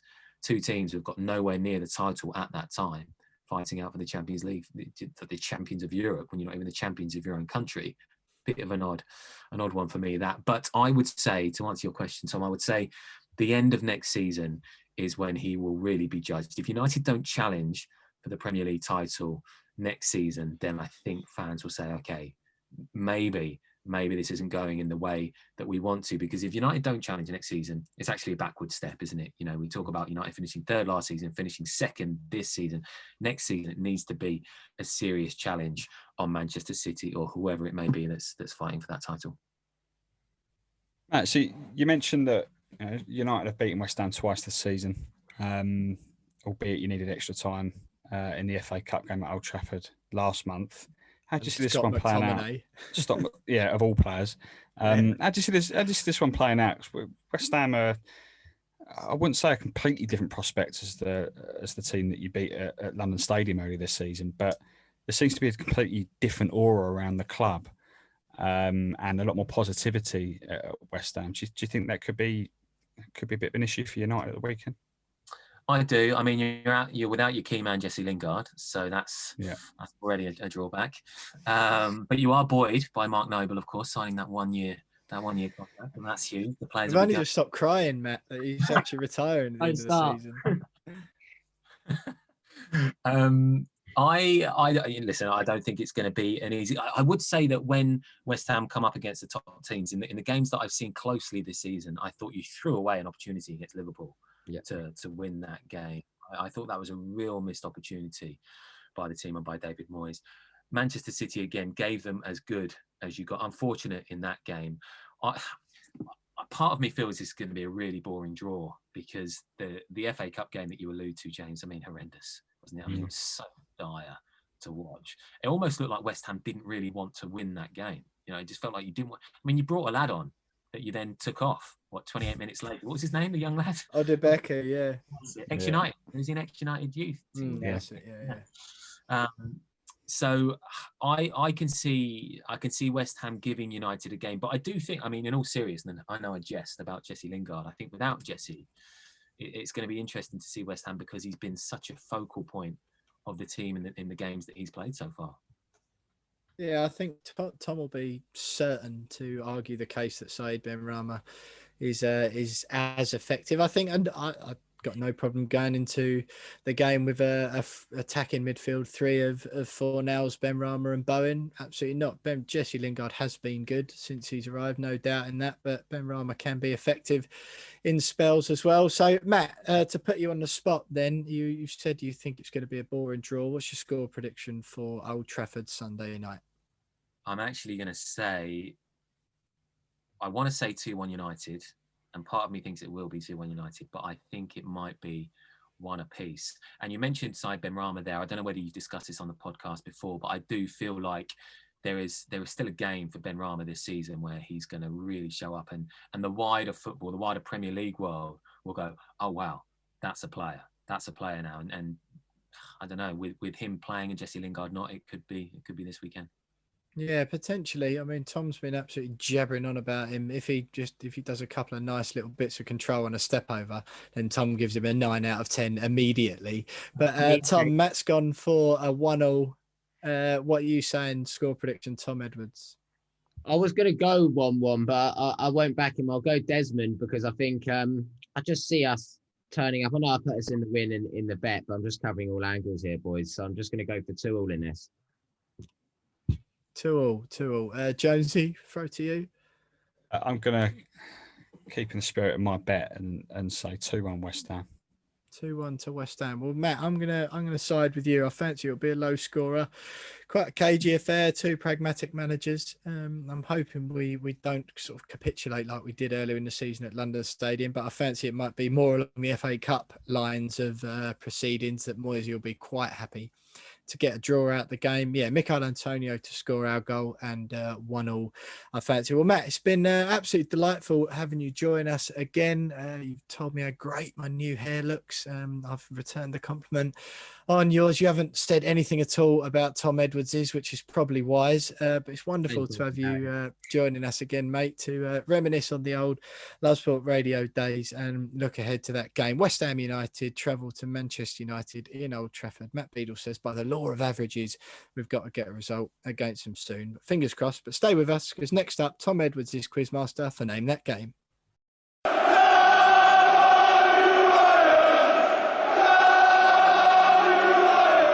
So, Matt Beadle there, sports journalist, Manchester United fan, looking ahead to that game at Old Trafford Sunday night, 7:15 p.m.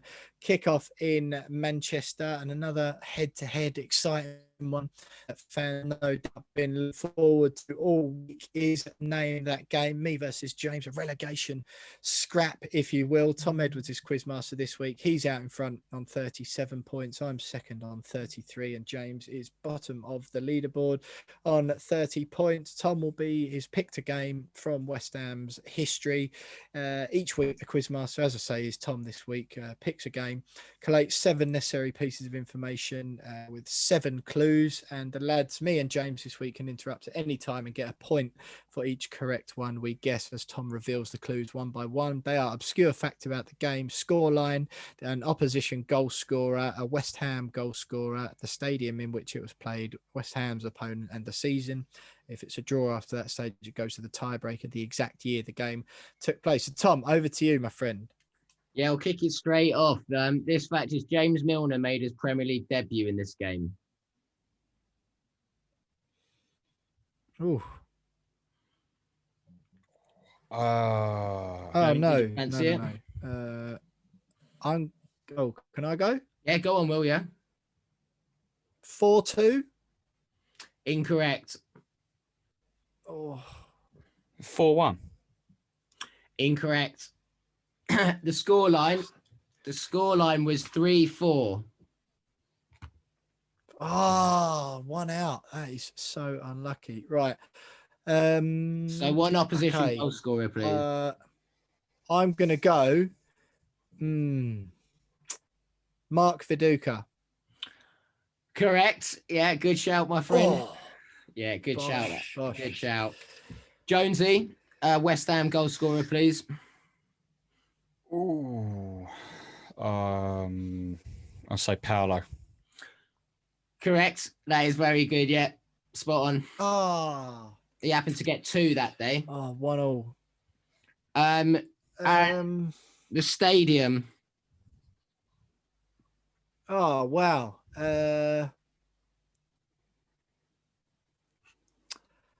I'm gonna go that the stadium was Upton Park. You're correct. You are correct, my friend. Oh, thank God. I thought it was Ellen Road before. I knew it was Upton Park. I was about to say Ellen Road. So please, I thought you were going to as well. Go on then, James. Jonesy, opponent. Leeds. Yeah, that is correct. Spot on. Leeds. Season. Now, this is a tricky one. I'm going to say that the season was 2000 to 2001. Incorrect. Oh, no. Well played, James. Good win. Congratulations. See, I was going to say that one, so I'm glad you said that. It's obvious now, isn't it? 2001, 2002. Not correct.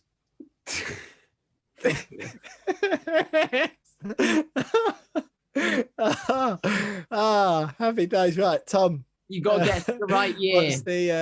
What's the What? Yeah. What was the season, mate? It was 2002, 2003. Sorry. Oh, right. The exact year I'm gonna go. I mean, it's 50-50, mate. So just say a year, mate. Oh no. 2003. No. 2002. It is 10th of November 2002. Ah, you're joking. That was my hunch as well. Always go with your gut. That's what you told me, James. Absolutely ridiculous. So go on, Tom. What can you tell us about that game? Yeah, so it was 4-3. I remember it because I was there and one of my first few games of that season. It was in November. And yeah, just remember James Milner coming on, all the hype. But we lost 4-3. Nicky Barmby scored for them before Di Canio equalised. And then Kuehl and Viduka scored. And Di Canio scored a pen. And Trevor Sinclair was the other goal for us. Oh, lovely stuff. Lovely stuff. I can't believe that one, James. Nice little head-to-head that, Jonesy. I enjoyed that. So yep. I think you get the you take the win. 3-2 to Jonesy there, which puts you on 33 points. Me bumped up to 35. Tom still miles out in the lead on 37. Not good for me and you there, Jonesy, but a nice little 3-point haul. Makes it that little bit tighter. I am the quizmaster next week, Jonesy, so you've got a chance to move off of the bottom of the league table. Well, look, lads, that is nearly it for tonight's show. I'm delighted to say that to help us wrap up with the last proper section, i.e. the West Ham women, is friend of the show, Isabel Barker from The Sun, who I'm sure, as I've already said, will no doubt want to bend out here against her team, Fulham, getting a win at Anfield. But as I said to her in the week, I don't know what you're so excited about. Everyone wins there these days. The West Ham women coming up next.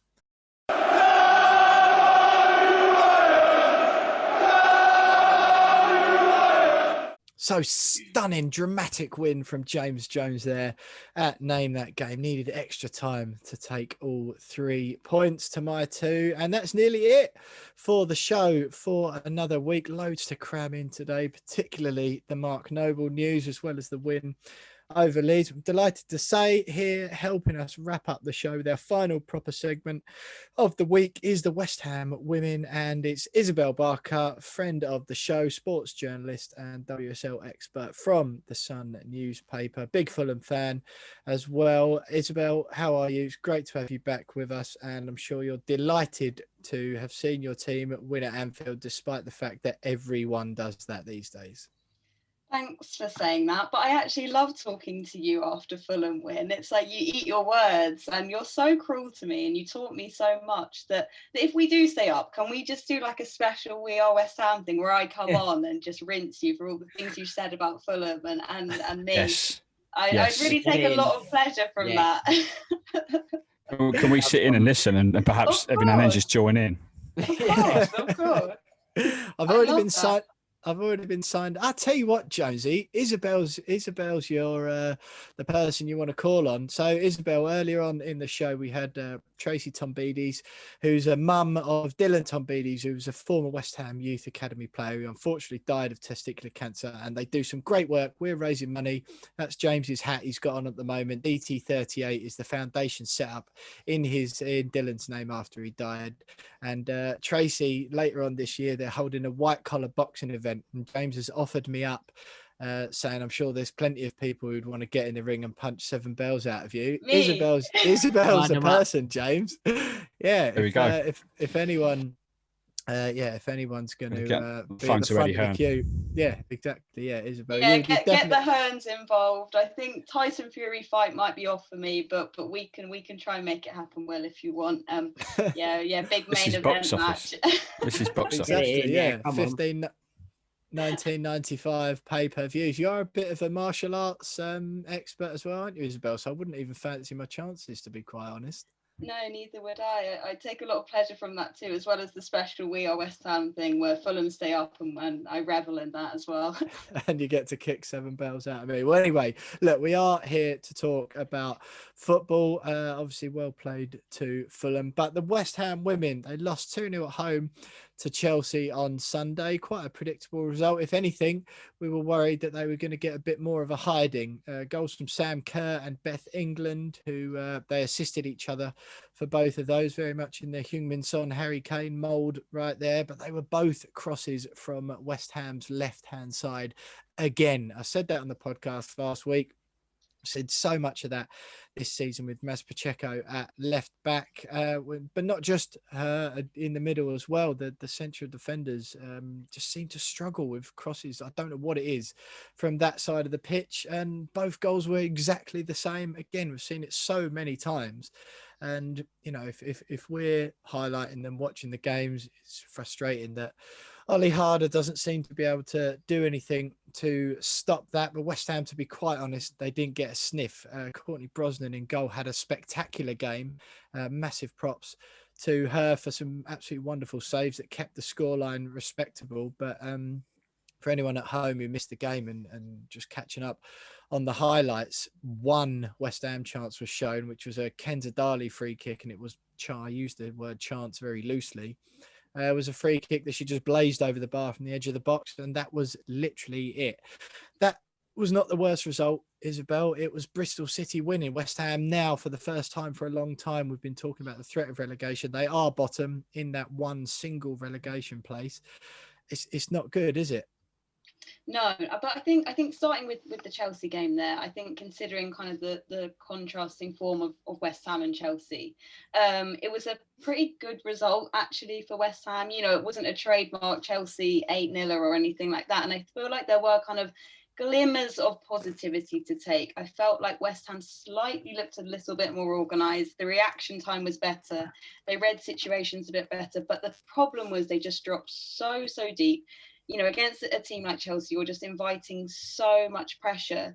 And it kind of seemed like every man and his dog in a West Ham shirt was defending in the box at times. And it was only a matter of time before they scored. And I guess when Chelsea scored so early on, the typical West Ham reaction at the start of the season was drop your heads and you know, arms up in frustration. But we didn't see that. I felt like it was a bit more organised. I do feel like West Ham were unlucky with some offside decisions as well, but that's just the harsh reality of women's football. The officiating is not good enough. But yeah, I think it's gut-wrenching for West Ham though, when it can be between kind of life and death, staying up or being relegated at this point. But yeah, Pernilla Harder is one of the best players in the world. But yeah, that left back position was exploited so many times, and I feel like Ollie Harder either needed to kind of he needed to react, and I don't think we've seen that from him yet. He needed to react, he needed to be proactive, and he needed to bring on changes. He needed to change it around, or yeah, bring on some reinforcements, and we didn't really see that happen. So that's a bit worrying that Ollie Harder kind of hasn't brought this breath of fresh air and injected a bit of creativity into the starting lineup. Just worth noting before James butts in there. Sorry, James. That Mas Pacheco didn't start. I know I do, don't I? I'm so sorry. I'll say you next, and then I think of another good quick one to add on. I'm very sorry, mate. But yeah, Mas Pacheco didn't start at the weekend. Worth noting that. You know, I've given her a bit of a hard time on the podcast earlier in the season, but she didn't start the weekend. It was a 5 at the back, Vetterlein playing on the left of the 3 centre backs, and then Katarina Svitkova playing the left wing back. So just wanted to add that, James. Go ahead. I'm very, very sorry because I do that to you all the time. Thank you, mate. Isabel, two new signings at the club. A debutant at the weekend. Is it Danny Björnesdottir? Apologies to anyone from Iceland who if I got that wrong. And then we've got the emergency loan signing of Emily Ramsey from Man United, obviously with the injury to the first team keeper. So those two players, are they going to strengthen West Ham? Obviously the Icelandic midfielder. I'd love to say her name again, but I can't, so I'm just going to call her Icelandic midfielder. Sorry, mate, I didn't actually hear it. So if you want to try again. Yeah, let's call her Emily. Is she going to improve West Ham's midfield? Obviously, she's only played one game. It's a debut at the weekend, but they need someone in there to really sort of give the team a boost and improve the team somewhere, surely. Yeah, no disrespect to the two new signings, but with the outgoings that the club had with Alicia Lehman and Cho, you know, two really key cogs at West Ham women, for them to go, it doesn't feel like they've really been replaced. And you have that with a lot of men's clubs, like, you know, a big talismanic player leaves and you know, they don't get replaced for years sometime. And I feel like that's what's happened with West Ham. And that was that kind of Matt Beard effect. I think he was a real people person, and players left when he left. And I don't know too much about the new signings, but you know, I feel like it's still a big hole that needs to be filled with those two going. So I guess we're yet to see, but it's nice to see that at least they are trying to be proactive and bring players in when they are at a crisis point, because fans would be really pissed off otherwise if no one was coming in at least. Isabel, I know it's early days and it's the first time we've been in the relegation zone, so there's no need to panic, but should there be any concern that if West Ham were to go down, the women's side that is, would the Sullivans still want to be part of that, or will they still be pumping money into that? And sort of what's the future of the club looking like if the girls were to go down?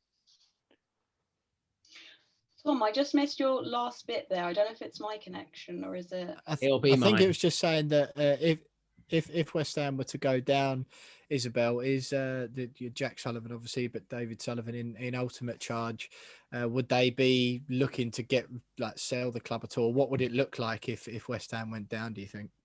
Yeah, that's a really good question. I feel like, you know, yeah, Jack Sullivan has made a lot of efforts in recruitment in the past 2 seasons, and he was heavily influenced by Matt. But I feel like Jack's still kind of naive and holding on to the FA Cup final. He keeps seeming to mention that whenever there's interviews with him, whenever he opens himself up to the media, and it's sort of like talking about West Ham's progress and the women. He always mentions that FA Cup final, but it's like you've got to look up now, got to move on, got to react. And I also think it'll be a massive stain on the club if they do go down, because you're missing a trick if you're not investing in your women's side now. You're really missing a trick. There's such huge sponsorship in it now that you want to be part of the WSL. It's sponsored by Barclays. You know, the World Cup was sponsored by Budweiser, I think. So if you're you know, a top Premier League side, the men are doing so well. And we had this with Liverpool last season. You know, Liverpool men won the league. The women were relegated. You know, is it going to be I don't think West Ham are going to win the league, but I mean, never know. You know, if they're in Champions League spot and their women are being relegated into the Championship, what does that say about the club and its owners? I think that'd be a huge stain, and it would be a lot of questions would be asked about the treatment of the women. I just hope that someone steps in, and maybe it's been too much for Jack. Maybe, you know, this is his first proper job in football, and I don't feel like he's proved himself since the Wembley FA Cup final, which he keeps seeming to bring up. It's a peculiar one, but look, I mean, worth noting, West Ham are bottom of the league, but they have got a game in hand over Bristol City, just a point behind. Bristol's goal difference is absolutely atrocious as well, -41, I think, to West Ham's -18 in that sort of region. But so that in itself is a slight positive, but I think it certainly seems at the moment Bristol have been buoyed by the introduction of Matt Beard. It's one of those stories that people will say, oh, you couldn't have written it, but you really could have. As soon as Matt Beard left and took that job, you could just see the writing on the wall already. They've had that new manager boost where West Ham haven't. What's your genuine expectation for the season? Tom mentioned what might happen if the girls go down, but how do you actually see it playing out? Because it is a real possibility, no matter what anyone says now, or that regardless of the quality of the players. I agree that West Ham shouldn't be looking at relegation at all. It's certainly certainly wasn't what they were looking at the beginning of the season. But how do you actually foresee it playing out? Well, I think like you say, like there is that game in hand, and it is so close that anything can happen. And also, West Ham have just played Chelsea. I don't feel like you can judge a side when they play Chelsea. It's like complete disparities in the women's game. But they're playing Birmingham City, I believe, next, who are Wednesday the 17th. Yeah, they're struggling. They've been hit with a load of injuries. So that's a really good test. And I know it's that cliche, but it is a must win every game now. And I think with scrapping with the likes of Birmingham City, that will be the real kind of proof whether they can stay up. And I believe they can. I think I saw a lot of positives in terms of how organised they were, and the girls do seem happy under Ollie. But I just feel, you know, you can't judge them on the previous result in it, and there's more games to go, and when they scrap with the teams that are around them, that will be the kind of true test, I guess.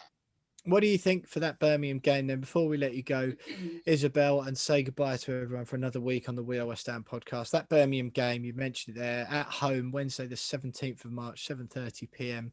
Kick off. Anyone who wants to catch that one, what do you think looking ahead to that game? Like you've said there, we've said must win games so many times this season in this segment, and inevitably when we've said that, they haven't won. So what's your sort of, how do you see that game playing out? Yeah, I'm really looking forward to it, because I think it's like, it's not only are they fighting, kind of, they're reacting on their own performance, it's they've just got this huge weight of pressure from Bristol City doing well with their old manager. Like, I just want to be a fly on the wall in the dressing room, because like they must have so much pressure on them now, and I really want to see their reaction. I guess it's going to be like sink or swim. You know how bad I am with sayings, Will. I don't know if that's the right saying, but yeah, sink or swim. And yeah, it will be the true test. And I think, and Carla Ward, who is Birmingham City manager, is a really fiery, amazing leader, and it will be a really tough game. But they've also been struggling with a lot of injuries, you know, trying to fight out that relegation zone, which they have been in throughout the season. So yeah, it's going to be a really, really good game. Absolutely. Well, sink or swim and must win. They're two cliches James Jones would have been proud of there. And yeah, yeah, we know you love a phrase. What did I say last time? I don't know. I was just trying to, no fire without smoke or something like that. God. Yeah.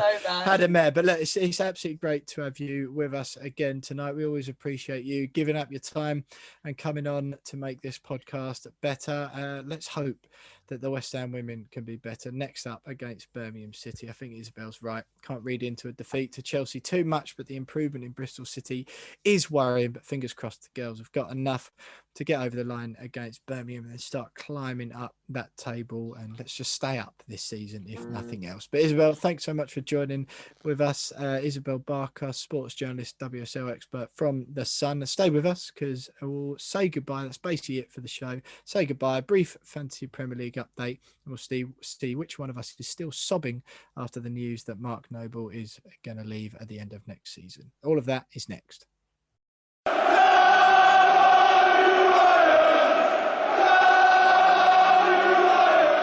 So, Isabel Barker there, and that is it for another week, lads. Loads to cram in this week. The Noble news, of course, the Leeds win, which was brilliant. Tracy Tombides. We had Matt Beadle as well.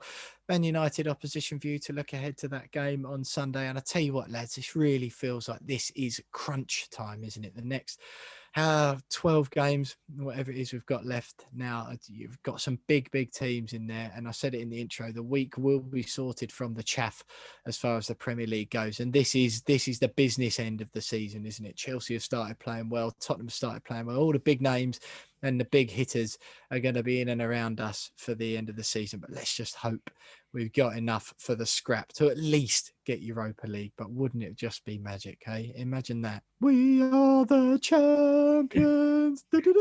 Imagine that on a Wednesday or Tuesday night, us having to shift the podcast around because, sorry, we can't record on Tuesday night because we're watching West Ham in the Champions League. Just imagine it, eh? Lads, one league that we're been covering this season's Fantasy Premier League. We're still midway through a game week, I believe. Jonesy, am I right? It was another weird double game week one. I'm sitting before the show. I'm sitting on 41 points, 1643 in total.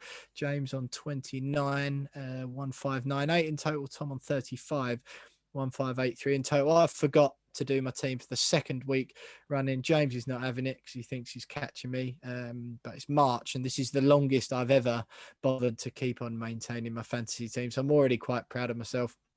Whether or not I'll win out of us three is a different prospect. Tom Connolly's Romford Rejects is still top of the We Are West Ham fan/listener league. He's got 36 points so far this week, 1,809 in total. Rudy Eagling and Jeremy Pike, they're in second and third, but that looks likely to change with the scores as they are at the moment. Lads, well, Mark Noble, he's retired. He's confirmed it that next season, in fact, will be his last ever season at West Ham.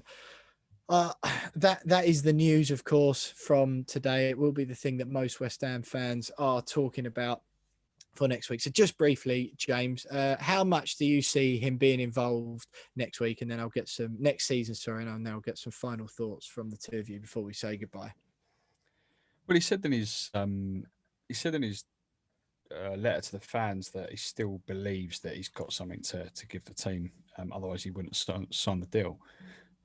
So I think we can probably expect him to be involved in a very similar capacity as we're seeing him now. A player, he'll be a bench player. He'll come on to help shore games up at the end if we need to hang on to a 1-goal lead or we need to hold on to a draw or something like that. And I think that's he'll play the cup games, no doubt. He might start the odd Premier League game if when we have our inevitable injury crisis at some point, and he might play 1 or 2 of the group stages in the Champions League. So it all depends on who we draw in the Champions League group, really. So if we get a couple of Champions League minnows, he might get a couple of appearances. But I look forward to the draw with that one. But yeah, Mark Noble bossing it into Milan away in the San Siro. That'd be right. I mean, it's written in the stars, isn't it? It's written in the exactly. It is literally the stuff dreams are made of. And Mark Noble has lived the life, which is the stuff that dreams are made of. So many of us listen to this podcast would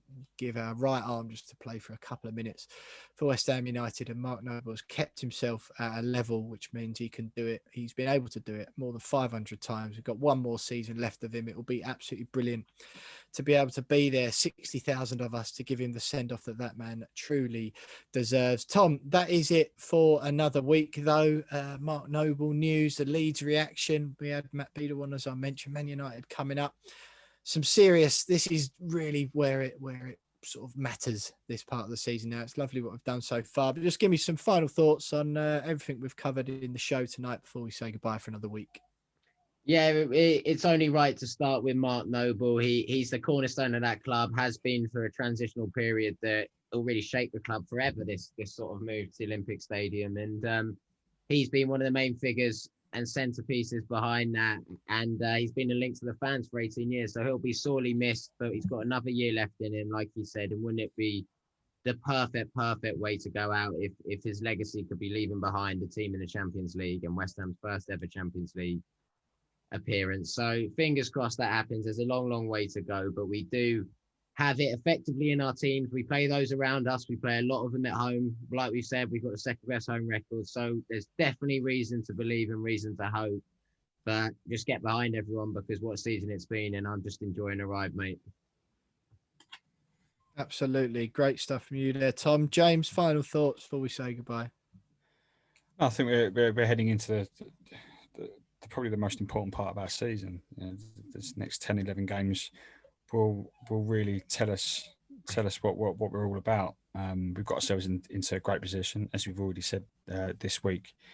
It's in our hands, given the opposition that we've still got to play. Now it's down to us to prove that we are good enough to compete in the top 6 at the very least. And I'm beginning to believe that we are going to do it. A couple of weeks ago, in my head, I was like, "It's going well, but it's gonna crumble soon." I wasn't admitting it, but now I'm thinking, yeah, we're good enough for this. Just got to get a good result on Sunday night. Yeah, absolutely, mate. Well, look, you've hit the nail on the head there. John Goodman asked me on Twitter earlier on whether I get more nervous about relegation battle or European football, or a European battle for a European place. Now, think about it for a bit, but ultimately I said definitely the European football because it happens far less often. What an achievement it'll be for the team. And this is really the time. I just wish we were all there to back the players. Hopefully we might be able to get into a game or two before the end of the season, which could really make the difference. So fantastic if that turns out to be the case. Well, that is pretty much it, lads. Just a reminder to everyone at home, do follow us on Twitter at @WeAreWest Ham. Give us a 5-star review if you can as well on your chosen podcast platform. Write some nice words if you like what we do, and subscribe to our YouTube channel. You can find the link to that channel in the description to this podcast. You can watch back every episode in full, the video of me and the lads and all the guests we had: Isabel Barker, Matt Beadle, and Tracy Tombides from tonight, Tony Cotty, John Moncurl, the exclusive interviews we've had recently. They're all over there on our YouTube. So go over there and subscribe, get involved in the comments on there as well. And me, one of the lads, will reply to you on one of those platforms if you'd like to send us your thoughts. But that is it for this week. We beat Leeds. Mark Noble, our finest and most loyal player of the modern era, has announced that after 18 long years at the club, next season will be his very last. It's already emotional thinking about it. There's lots of football to be played between now and then, and I'm sure and I hope that that man will be a part of West Ham United's future in some capacity for a long time to come. It would be truly be a crime if West Ham neglected in their duty to keep Noble on board in whatever capacity he pleases. It's really the business end of the season now. West Ham face Manchester United at Old Trafford on Sunday before games against Arsenal, Wolves, Leicester, Newcastle and Chelsea. Everton coming up towards the end of the season as well. This is it, lads. This is what we've been begging for years, especially since the last season at Upton Park. Last time we were in this position there, we threw it away with a home defeat to Swansea, but not this year. This year it's got to be different. Thanks for listening, everyone. Up the hammers, keep the faith, and we'll see you next week.